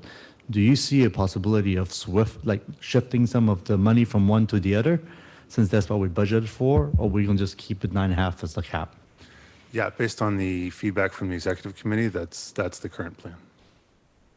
To allow flexibility. To allow flexibility to move back and forth, right? So that the idea is to spend that 19 million, either 2 or 3 or in combo would be 19. That's the idea. Yes. Right. And if let's say neither one of them reach that number, the surplus would come back to the reserve. Is that how that works? I think the board would make a decision as we get updates from the programs on how fast the money is being spent. And that's actually one of the things that I know the programs group is actually working on, as to how to identify the expenditure over what period of time, what pot of money, and to see how successfully it's being spent and make decisions. We haven't had so much money put into the programs until recently. Right. And I think staff just did a very salient point, which is the 17 million that we did just double down on programs. Yes, that's right. So again, the context, and we will be getting more information, more data. Good, thank you. I mean, this is a great plan, but as we all know, nothing ever goes according to plan. So that's why I see what if. Thank you. Says the Navy man. Any other comments from the board? And I will switch back so I can see all the hands. I see no other hands, no other comments from the board. Yes, please. Are we at comments now? Yes, we are in Okay, comments now. wonderful. Yeah. I want to thank the board for all the questions they have asked. I was following the conversation and the discussion, and it kept me thinking, all great questions. I do feel, firstly, thank you for a fabulous staff report and a great presentation. There's a lot to absorb, as Chair Gibbons said. I personally do think, based on what I continued to reread as everybody was making their comments and asking questions, I think it's a good place to be. It's a balanced approach. I appreciate the flexibility that has been built in, and I think it's even called out in one of these places, that the flexibility would help you adapt over time. And of course, as you said, as the implementation happens, you can come back to the board. But addressing the needs and keeping the interest from our mission for all customers, the electrification, as well as the multifamily with the focus on the direct install there. I actually like the staff recommendation. I want to thank the executive committee for spending the time that I'm now picking up that you spent to go through all the details to land at a place where I am quite comfortable with what is being proposed. That doesn't say that I am not open to changing my position based on more comments that I hear. I do appreciate somebody making me pause and think about why not go with alternate one. Mr. Carney, you pointed out, and Director Rainey, as he said, alternate two, you helped me see through how a customer would react. One, no, not a big deal percent discount, 2%, not such a big deal, but at 3 or 4% now we are talking. And messaging is very important, as Director Klein pointed out, always. It just comes down to that, how we convey to our customers. And a comment was made earlier that we have, I believe Director Flagor said, and Chair Gibbons also said, we have different cities and different customer base from an SVCE perspective to look at. And to keep the interest going, it's the balance that it all comes down to. And the long-term mission of this group is to proceed in a manner that we keep on reducing the carbon footprint. And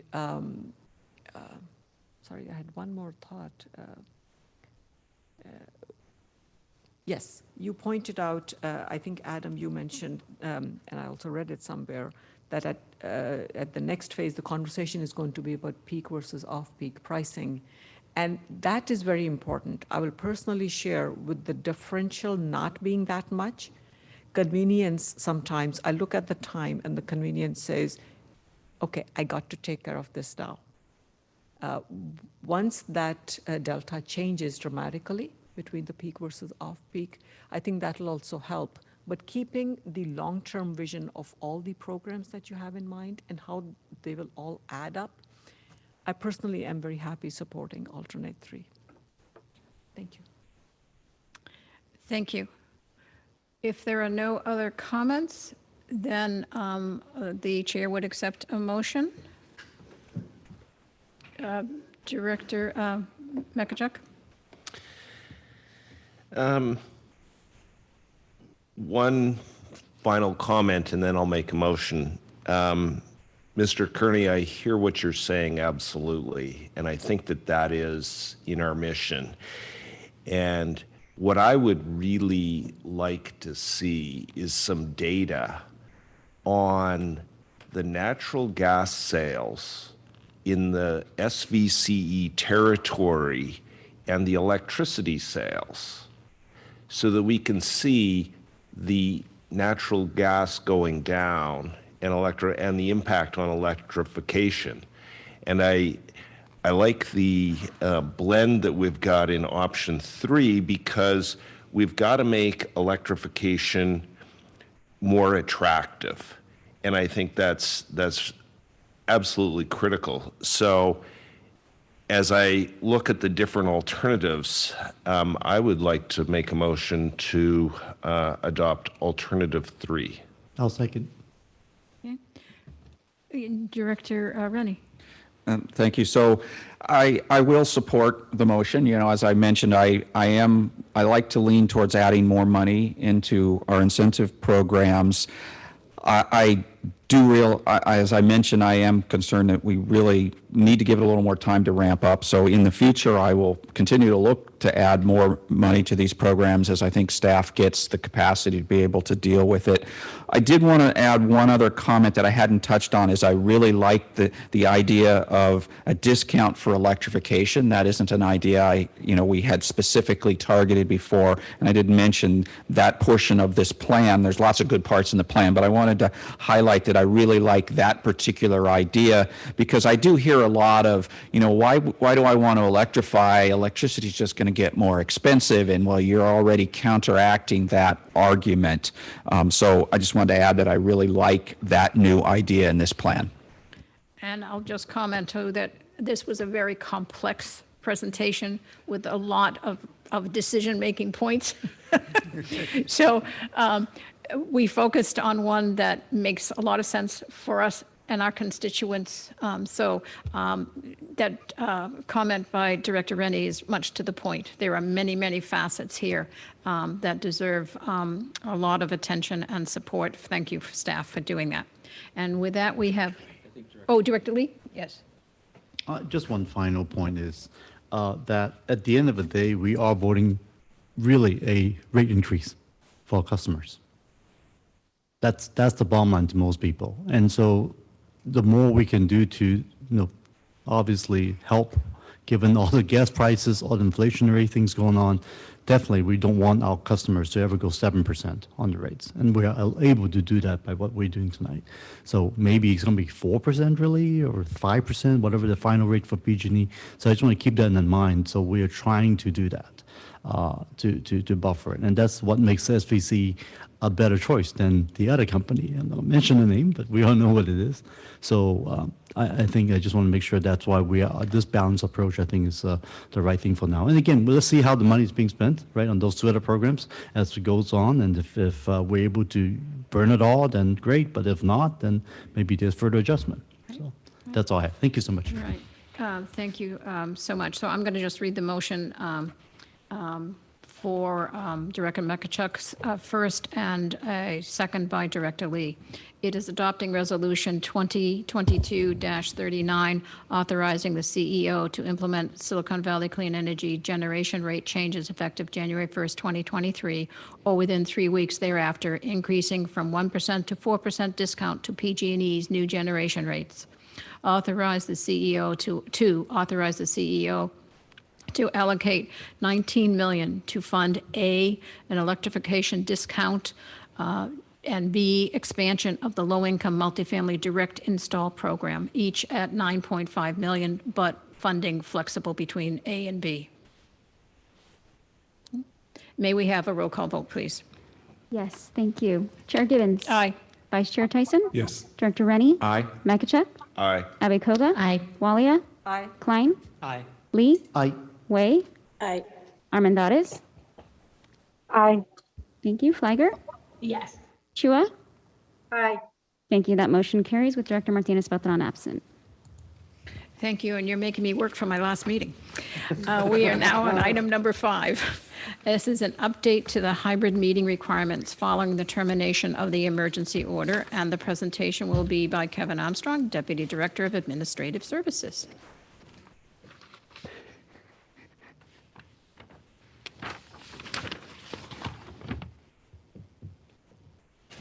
And this is a discussion item. Good evening, Chair, Directors. We're here to talk a little bit about the changing landscape for meetings for elected bodies such as this. So we'll dive right in. Next slide, please. As I'm sure you're all familiar, the governor announced in October that the state of emergency for COVID would end at the end of February 2023. Starting in January, we'll have a new alternative for hosting meetings, which is AB 2449. The bottom line is basically that at the end of that state of emergency, our current rules under AB 361 will end, and we'll have options to use AB 2449 or return to traditional Brown Act rules. Next slide, please. Under AB 2449, a quorum of board members must be in person at one location in the territory. And I lead with that because that's the most significant restriction on utilizing that new set of rules. If that quorum is met, Then there are just cause reasons that members could attend remotely without publicly noticing that location. So there is this option in the case of emergencies to allow from, attendance from home or someplace that you don't want to publicly disclose. Next slide, please. Traditional Brown Act rules, we would go back to the way things were. You could teleconference. There wouldn't be a limit. I missed stating that, but under 2449, there are limits to the number of times you can utilize those exceptions. But with traditional Brown Act rules, you can meet multiple times. The key thing is that you do need to have a quorum within the service territory. And so we could continue to meet from here, from your community centers and city halls in your own member communities. You could certainly even meet from your own home. You would just have to publicly notice that and make it available. Next slide, please. So we'll return to this table, but I want to call this out as a pretty detailed comparison of the three sets of rules. AB 361 is the set that's expiring, AB 2449, the new set starting on January 1, and then the traditional Brown Act rules. Next slide. So with all of that in mind, we do have a recommendation, but this is not an action item, so it's really just for you to discuss on how you'd like to conduct future meetings and for us to take feedback on how we could facilitate that. And that's really to return to traditional Brown Act meeting requirements and rules, to utilize Cupertino Community Hall here as a central meeting place, and to work with your member communities to identify alternate locations. And we've begun those discussions. The city of Monte Sereno has very kindly stepped up to offer their site as a potential meeting location, and we've reached out to some others, particularly in South County, given the distance, to see if those locations would be available for evening meetings. For Brown Acted committee meetings, we anticipate using our SVCE offices, as we've done in the past, but you could also, again, attend from an office or a city facility somewhere in the service territory. Next slide. We'd be happy to talk about the details on that legislative comparison slide that my colleague Benna put together, along with some of the stipulations with each of those, but I know it's getting a little bit late and you had a lengthy discussion, so really just opening it up to hear your feedback on comments on preferences and any questions of clarification that we can help address. Thank you. I'll just offer that we did have a good discussion on this at the executive committee, and we came to a conclusion that the new legislation is not as flexible as we had hoped it would be. So questions? Any comments? Any questions? All right, we'll close the council, the board discussion. I see none. No hands raised. Got to get to the right screen. And any comments from members of the audience? Seeing none. Anyone online? We have none. We'll bring it back for discussion from the board, and this is what staff is asking for. Does anyone have any thoughts on, they've already contacted various cities to discuss what the options are. But basically, if I can summarize correctly, the existing Brown Act may be the most practical for all of us. And the primary thing is if you choose to not come to the board meeting here, you'd have to notice where you are going to be. Okay. And with the new law, there's all kinds of odd little timing and constraints and numbers of times and percentages of people, and you'd have to come up with it in advance and all of that. So it wasn't as helpful as we had hoped. Director Rennie? So this is, we've talked about this at BACMed quite a bit, actually, and even maybe sponsoring a bill to try to do more. But this is the first time I've heard that you could choose between AB 2449 and Brown Act. I'm surprised that hadn't come up before. And if we can choose, can we switch back and forth between them? How does this choosing work? So if we had some emergency situation, which makes it easier, could we switch to that if normally we're practicing the old Brown Act? And how's that going to work? It's our understanding in consultation with council that is the case. I think we would want to have a process or protocol to decide when to exercise meeting under 2449, because that would compel a quorum to meet in one single physical location.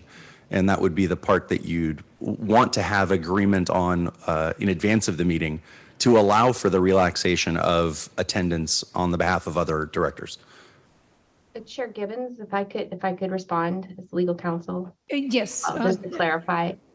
AB 2449 doesn't so much require an election. It's an amendment to the traditional Brown Act rules that really is an exception under extraordinary circumstances for members to occasionally participate remotely. I think to the extent there is any election is whether or not you want to make a decision that you do not want board members to utilize that because of all of the variables that staff would have to track. So if you have a remote and hybrid meeting platform already set up, do you want to have a policy that tells members ahead of time that they should not be, that you do not want members to surprise the board and show up in that hybrid format and try to elect to use it on that day, and then have, staff is required to make sure that all of the conditions of AB 2449 have been met, so as not to have a Brown Act violation. Thank you. That's Tricia Ortiz, our general counsel. Thank you very much for that input. And Director Lee. Yeah, I am personally very disappointed what 2449 has when it was passed. There was other legislation that was certainly more sensible. This certainly is exactly what we don't want in government, red tapes. We're talking about how many meetings have you been gone? How many people are going to be there? Do I need to look at the astrological chart to see what's going on? It's getting ridiculous. I'm really not in favor of, just want to share my point. And I think the traditional Brown Act certainly have issues, but I think we are all familiar with it. You have to give proper notices where you will be. Let's say you're in Sacramento for that for different meeting for CSAC, let's say, or a League of Cities meeting. Well, you know that you have to pop your door open, make your room publicly available, post the agenda outside. And I think many of us have done it, and it's not that complicated. It's easy to do. And I think that would be my preferred way of doing that. Thank you. I'm going to Director Abikoga, Director Klein, and Director Walia. Thank you, chairs, and thank you for the presentation. So you mentioned you're looking for other locations. So I just wanted to make sure I got what you're trying to say. So this will be our regular meeting place, but I guess I'm mostly concerned about the folks from South County. It is a drive. So are we looking at someplace, either Morgan Hill or Gilroy, perhaps our city hall that we can use and notice it there, but allow the South County folks to be able to call in from that location? Yes, we've started those conversations with staff in those communities to allow exactly that. Yes. Okay, great. Thank you. Yeah, I agree. 2449 is not very helpful. And in light of the spike of COVID cases, it's, interesting. I was thinking that what it doesn't allow us to do is if we get COVID, we can't call in from home right? Unless you want other people to come to your house, and they're not going to come to your house if you have COVID. So it just doesn't make a lot of sense. So I think, having to go back to the traditional noticing is the way to go. But I do at least appreciate that we have that now with the beauty of Zoom and virtual, the opportunity to offer some of the folks in farther distances to call from a location closer to them. Thank you. Director Klein. So, and I'll just clarify, 2449 does allow you to not show up, call in remotely to a meeting if you get COVID or if you test positive the morning of. And so no noticing is really needed. You just need to deal with that from the meeting standpoint. We'll get clarification from our... Clarify that, because as far as I understand, you can, the day of, as long as the quorum is in the room. That's the challenge, though. That's the challenge. If you expect a quorum, but someone gets COVID that morning and that person's supposed to be here to make that quorum, then that's the only question. So if I may, we could probably have some additional feedback from our council. Sure.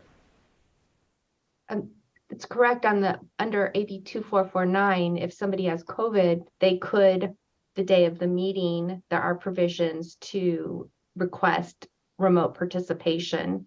But one of the kind of the pitfalls to AB 2449, as was mentioned by one of the board members, is you wouldn't know ahead of time if more than enough members were going to make that election, so as to then eliminate your quorum appearing in person at that meeting. And at that point, you wouldn't have been prepared because it was a surprise that more than one member or too many members were appearing remotely, and you wouldn't be in compliance with the Brown Act because you wouldn't have a quorum. Okay. Correct. So thank you for that. You know, from my standpoint, this applies more to our councils, and you know, I think it becomes very important. Here we have the option of alternates, and so you know, and how that plays into the quorum also changes things. That being said, I do think that the standard Brown Act has value, trying to get everybody the quorum of this body in this room as the designated location conceivably is difficult on a specific night to make sure that we're meeting 2449. That being said, you know, for me, I still think 2449 has value because I think it's that one exception, but as long as we have alternates that are ready to stand in for us, I think, you know, the standard Brown Act works fine. So, you know, in my mind, 2449 does have value, but because of the emergency, the last minute emergencies, the child that's sick that you have to stay home with, you know, there are emergencies that you would still like to make your presence known at this meeting, and you know, at least for our council, we're moving forward with that permanently, as currently is allowed by 2449. I do think that there is, we'll see what the legislature does in 2023. There's additional requests to change that, and ultimately I do think it has value, but I think having multiple locations within the county does suffice from a Brown Act standpoint. It makes it much easier for people to be there, whether or not it's the primary or the alternate if the primary can't be there. So, thank you. Thank you. Director Ali, I believe you are next. Thank you. So, Director Abikoga and Director Klein, you pretty much raised the line of thought I had. How are we going to handle that scenario? Because with the spike of COVID cases, I'm expecting once this ends, the executive order ends end of Feb, we quite likely will run into that scenario. So that means pretty much the day off, we'll have to ask the alternate which doesn't happen that frequently right now. Somebody will have to make that person available. Should we reconsider the AB 2449 from that angle? I would just want us to think through that scenario, because that looks more realistic to me today than when I was considering this 2 months ago. So let me ask staff and say this to staff. My understanding is that we, as a board, could provide direction that the normal meetings will be done under the existing Brown Act. However, there is the potential for utilizing the new option on an emergency basis to allow for if someone is sick or whatever. I think what we're asking ourselves is, do we want to have a normal operation of the board under, 2449? And I think the constraints there are fairly significant, and they require a lot of red tape, and they aren't as generous as you think, because I think there's a 3-time limit. So it's not as if we can do it. The current Brown Act is more flexible. So I think that's the kind of feedback that we're looking for. And I'll just ask the public if there are any questions or comments from the public.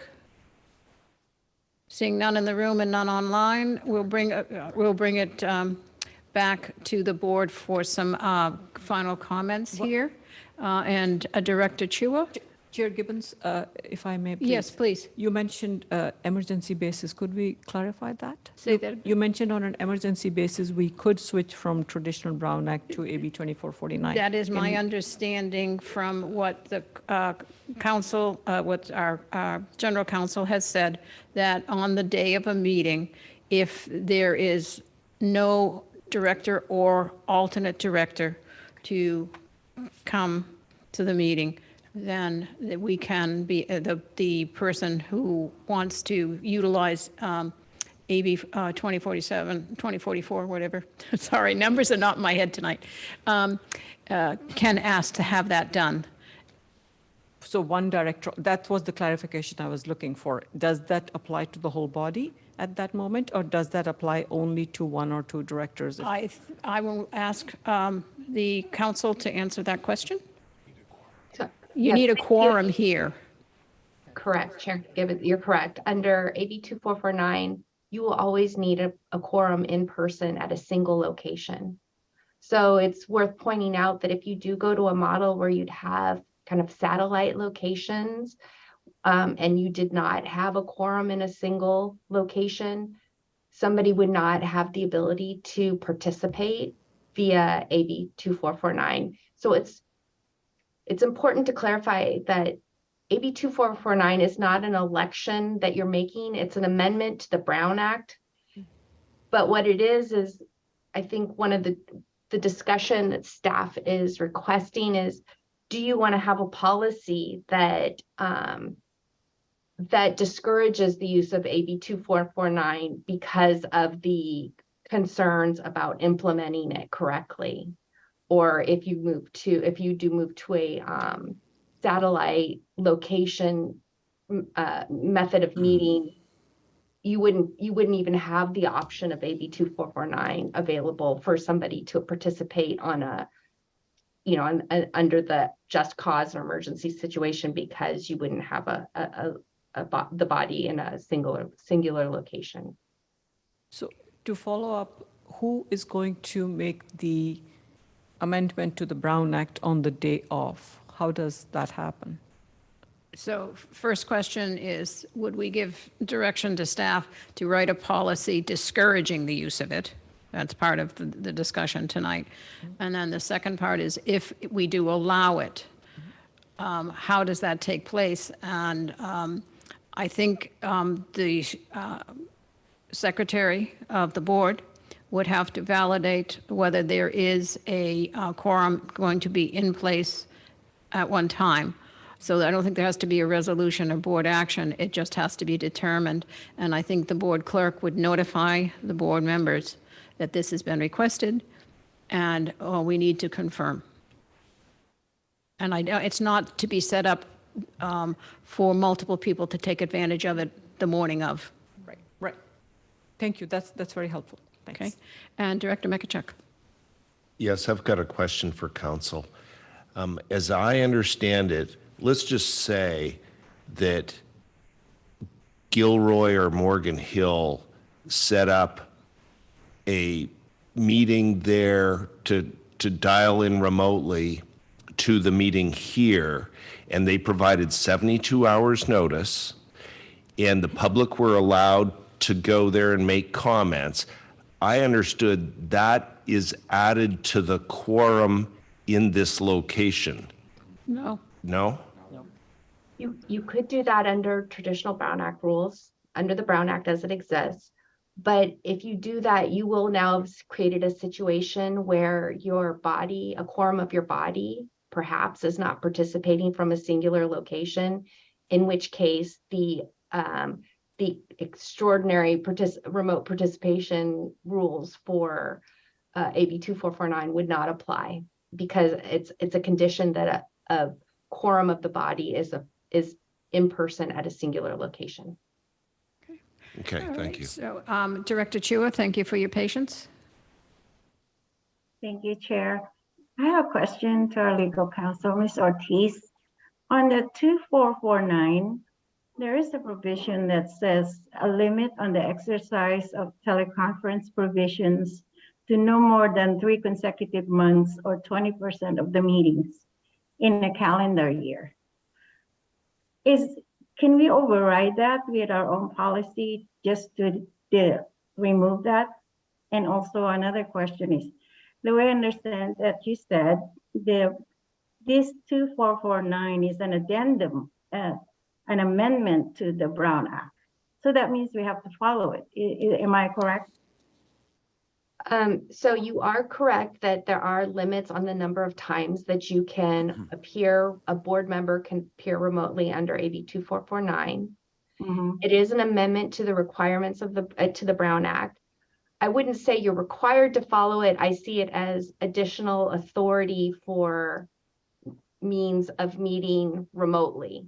So you're going to be required to not have remote meetings as a general rule unless you follow the noticing requirements of the traditional Brown Act. AB 2449 is just it's amendments to the provisions which allow members to occasionally participate remotely if there's just cause or an emergency, and you can't override the state law limits on the use of that. We cannot. Cannot. Cannot. That's what I thought. Yes. So that's very unattractive to me in terms of the number of limits. You don't know how many times you're going to need to work remotely. That's my concern. Okay. Thank you. Thank you, Chair. Thank you, Ms. Ortiz, and thank you, Chair. Thank you. So I think Director Rennie, if you can, because I think this will come up in January as well.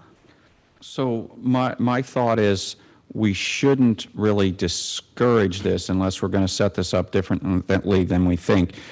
It sounds like a really great idea to set up a remote location under the normal Brown Act for our South County members because they have a really long way to drive. If that's the only one we're going to set up, that's only 2 members missing from a quite large body. So it should be easy to have a quorum here. We're decently centralized that most people can get here without needing another location. Maybe Milpitas is a little bit far, and do we set one up just for them?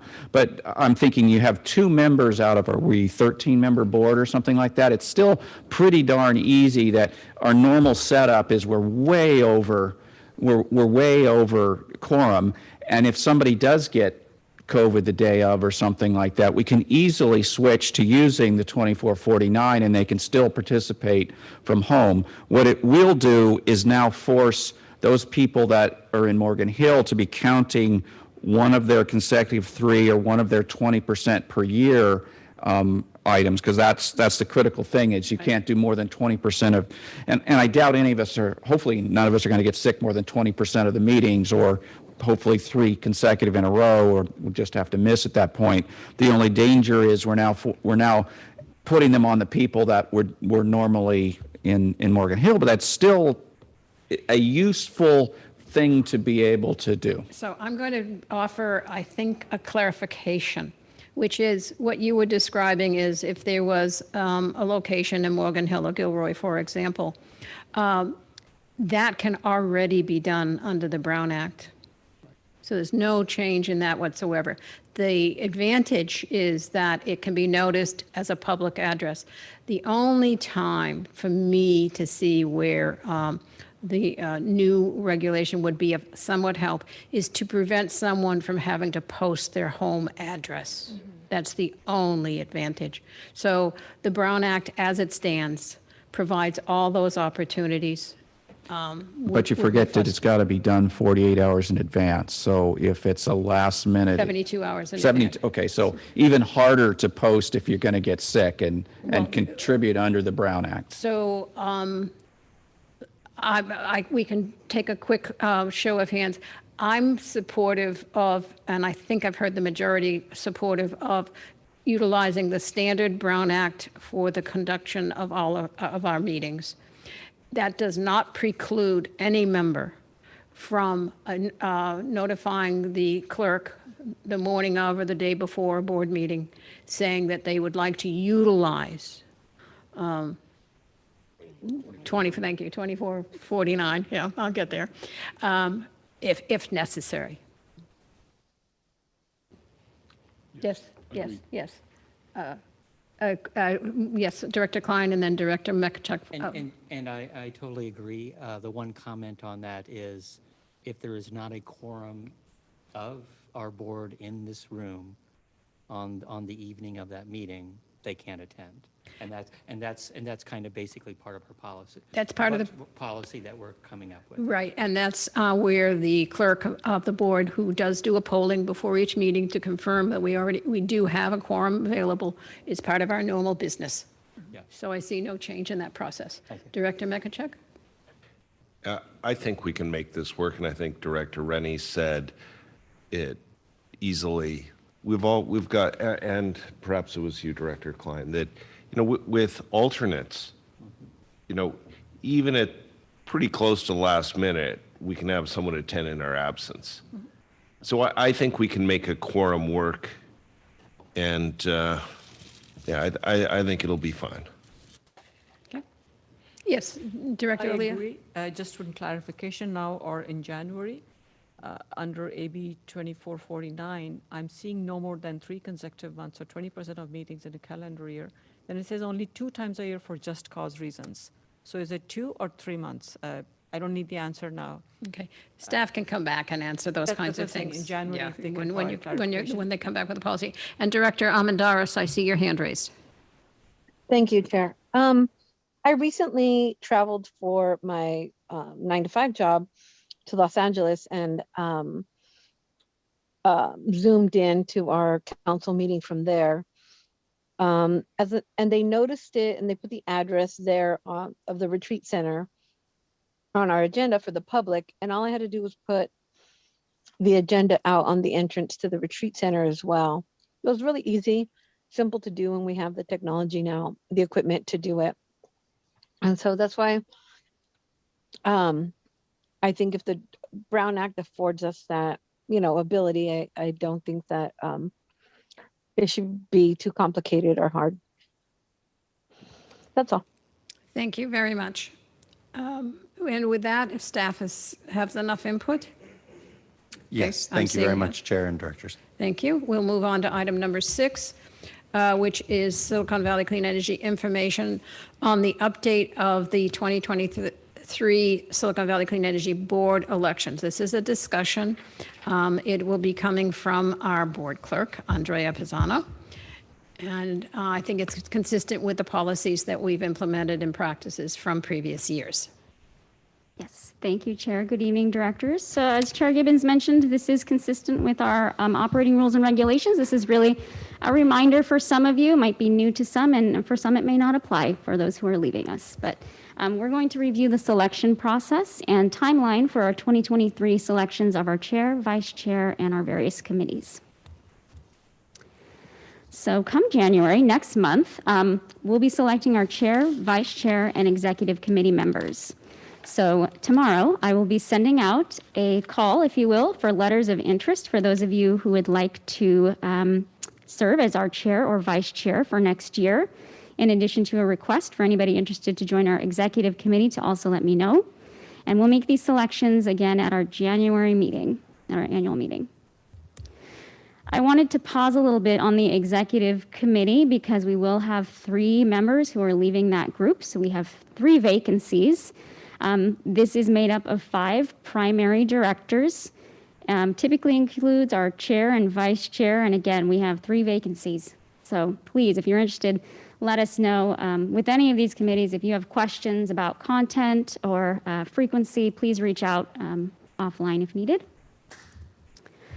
So come February, we're going to select our additional committees. We have our Finance and Administration Committee, our Audit Committee, and the newly created 2023 Legislative Committee that was approved this evening.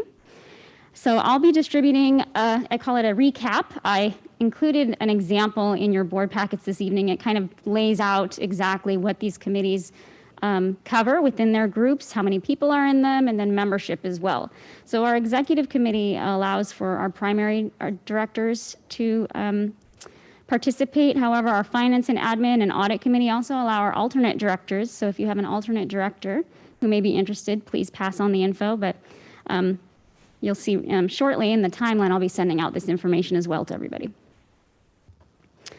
So here it is. Tomorrow I'm going to be sending out that request.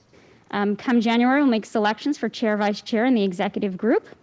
Then that following day, I'll be sending out written instructions. So you'll see we'll have a little bit of turnover come January. So I'll be sending out this information so that hopefully our new members are going to get it as well, and they'll have an opportunity to let us know if they're interested in joining these committees. And then come February, we'll make those remaining committee assignments. And that's it. If you have questions, I'm happy to answer them. And any questions this evening are fine, but also you can reach out to Andrea after the meeting if you need to do that as well. Okay. I see no questions on the board here in the room, and I see no questions hand raised on the Zoom. Are there any questions in the room from the public? I see none, and no questions online. And with that, if there are no discussions, we'll just move forward with the process outlined by Andrea. Okay, thank you very much. Thank you. And we will now move on to item number 8. Where's Girish? We're just going to check and see what we want to do with that before we move in. So shall we do that quickly? All right, we'll move on. Item number 7 has been withdrawn at this time. And item number 8 is the new construction reach code update, which is a presentation by Zoe Elizabeth, Deputy Director of Decarbonization Programs and Policies. Great. Good evening. I know I'm the only thing that stands between you and a closed session, so I will be fast. Our wonderful Bruce Carney left, but this is the carbon curve bending section of the agenda, right? So we're going to get into some updates right here. But before I say that, right, this is really, we do this every month to keep folks on track because this is really important. It's also a celebration of all of the work that you all do. So we will have some data, but just, off the cuff, we've done about 200 heat pump water heater retrofits through our programs, a lot of work. The work that you all have done by passing REACH codes will lead to tens of thousands of new electric appliances just in the next 5 years. That number will continue to grow. So this is super important, and it's really thanks to you all. So next. Quick update. Upcoming actions. For most of you, your actions are really complete. It's in staff hands now to move things to the CEC, but there still are a few of you that are doing second readings. Next slide. Okay, so here is the quick high-level summary of where we stand today. And maybe a great thing to just look at is all of those 5 orange arrows, which are recognition of big jumps in REACH code status compared to where we were last year, our last code cycle in 2019. And also note that all 13 of our member jurisdictions have been active. And so Los Altos Hills will be finalizing their vote this week, and the city of Milpitas will be finalizing in January, doing their second reading, making their final decision. The county of Santa Clara and Mountain View just finished yesterday because we just made the update of the presentation. So all of this is moving really quickly. Next slide, please. So here's another way to look at, again, the different codes that each of our jurisdictions have passed. And so you can see that introduced each week is getting a little bit smaller as more of our jurisdictions move through their second reading. Next slide, please. And again, here, a way of, again, looking at that bubble of increasing EVCI requirements is getting bigger. That green bubble moving to all electric is getting bigger than it was last time. So, yep. And Los Altos Hills, you aren't done yet. Tony, I must have missed that one, but we should never count our chickens before we hatch. Hopefully that's not bad luck. So my mistake there on the date. And the city of Milpitas, as you can see, is actually now January 17th. So they'll be our final vote. And we look forward to working with them and then working with all of your staff on just the final pieces of moving through the CEC. So thanks to all of you. Again, you really have honestly made the future healthier, safer, and more resilient because of all of the work that you have done All of you are eligible for the $10,000 grants. Many of your staff have already submitted that letter. We also will be providing a certificate of appreciation to all your staff. And I really encourage, if you run into your chief building officials or sustainability officers, to thank them. They have been champions and really doing heroes work, and they aren't often thanked you, right? They get yelled at a lot, let's be honest, working behind the counter. And so this is almost the end of Reach Codes, but also really kicking off the beginning as next year we start to look at existing buildings. So thank you so much, and I'm done. Thank you for that excellent preamble to your presentation. And are there any comments or questions? Director Lee. Very good presentation, by the way. Thank you so much. And really great news. And I see the Milpitas is coming through, and I'll be watching that closely. You did say that all cities are eligible for 10K, which is great. Is the county eligible? Oh, yes, too? thank you. See, when I was speaking quickly, yes, the cities and the county, Oh, absolutely, thank you. yes. We all want credit where credit is due. jurisdictions, yes, thank you. Thank you. If there are no other comments, again, thank you for an excellent presentation. And it is valuable to have this update every month. It's marvelous news. It's one of the things that this organization can point to as significant accomplishments. And we do move fast even for a government agency. Thank you all. We will now adjourn this meeting to a closed session. There is a closed session agenda link. And, okay. And we will come back to this meeting. But I would like to offer each board member the opportunity to say anything that they would like in the way of announcements. Is anyone? And Director Chua, you always have something to say. Director Mekachek. Yes, thank you. Go ahead. No, you go ahead.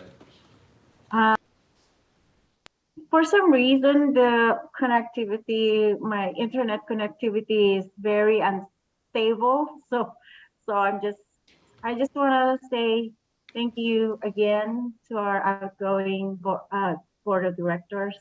Thank you so much. I've learned so much from all of you, and I will do really miss all of you, to be honest. Thank you. Happy holidays. Thank you. Thank you. Same to you, Director Chua. Director Mekachek? Yes. If you could put up those photos, please. I just wanted to let you know that I was super proud to go down to Kern County and participate in the ribbon cutting of the Rabbit Brush solar facility. And you know, when we're sitting here and we're approving a power purchase agreement and everything, it seems pretty abstract, or it's abstract to me. I mean, I know what solar panels are, but I didn't know what a solar farm was. And I went down there and I just took a couple of photos, so I'll just kind of walk you through my little day in 3 or 5 photos. So I rented an electric vehicle from Hertz, and if you don't have an EV and you have an opportunity to give one a try, I'll put in the plug for Hertz. So that was what the vehicle was that I got. Next slide, please. Here, Monica's doing a presentation, and there were 6 people that were there, or 5. Oh, plus, and yeah, there were 6. And it was really interesting because you think, okay, they put this facility together. It's 1,500 acres. It's massive. It's 1/20th of the solar farms in Kern County. And, you know, they talk through the construction, the permitting process, and logistics, because this went through during, when there were huge supply chain issues. And to hear them talk about it and the work that had to be done was just really, you know, it's not just they turn on the switch and away you go. So this was the presentation. Then you can see in the background from the tent there the solar panels. Next photo, please. And then here's the ribbon cutting from the folks that were actually part of the construction team. And I think we can see I think, is that you, Adam, in the photo there? There we go. All right. The other thing that's interesting is you see the fire chiefs there. The big issue with fire isn't the electrical panels, but it's the brush that's there for that to catch on fire. So, and you can see the panels here that they're going to catch the sun, but it was kind of a demonstration. If we could go to the next photo, please. So here they are, and they actually track the sun.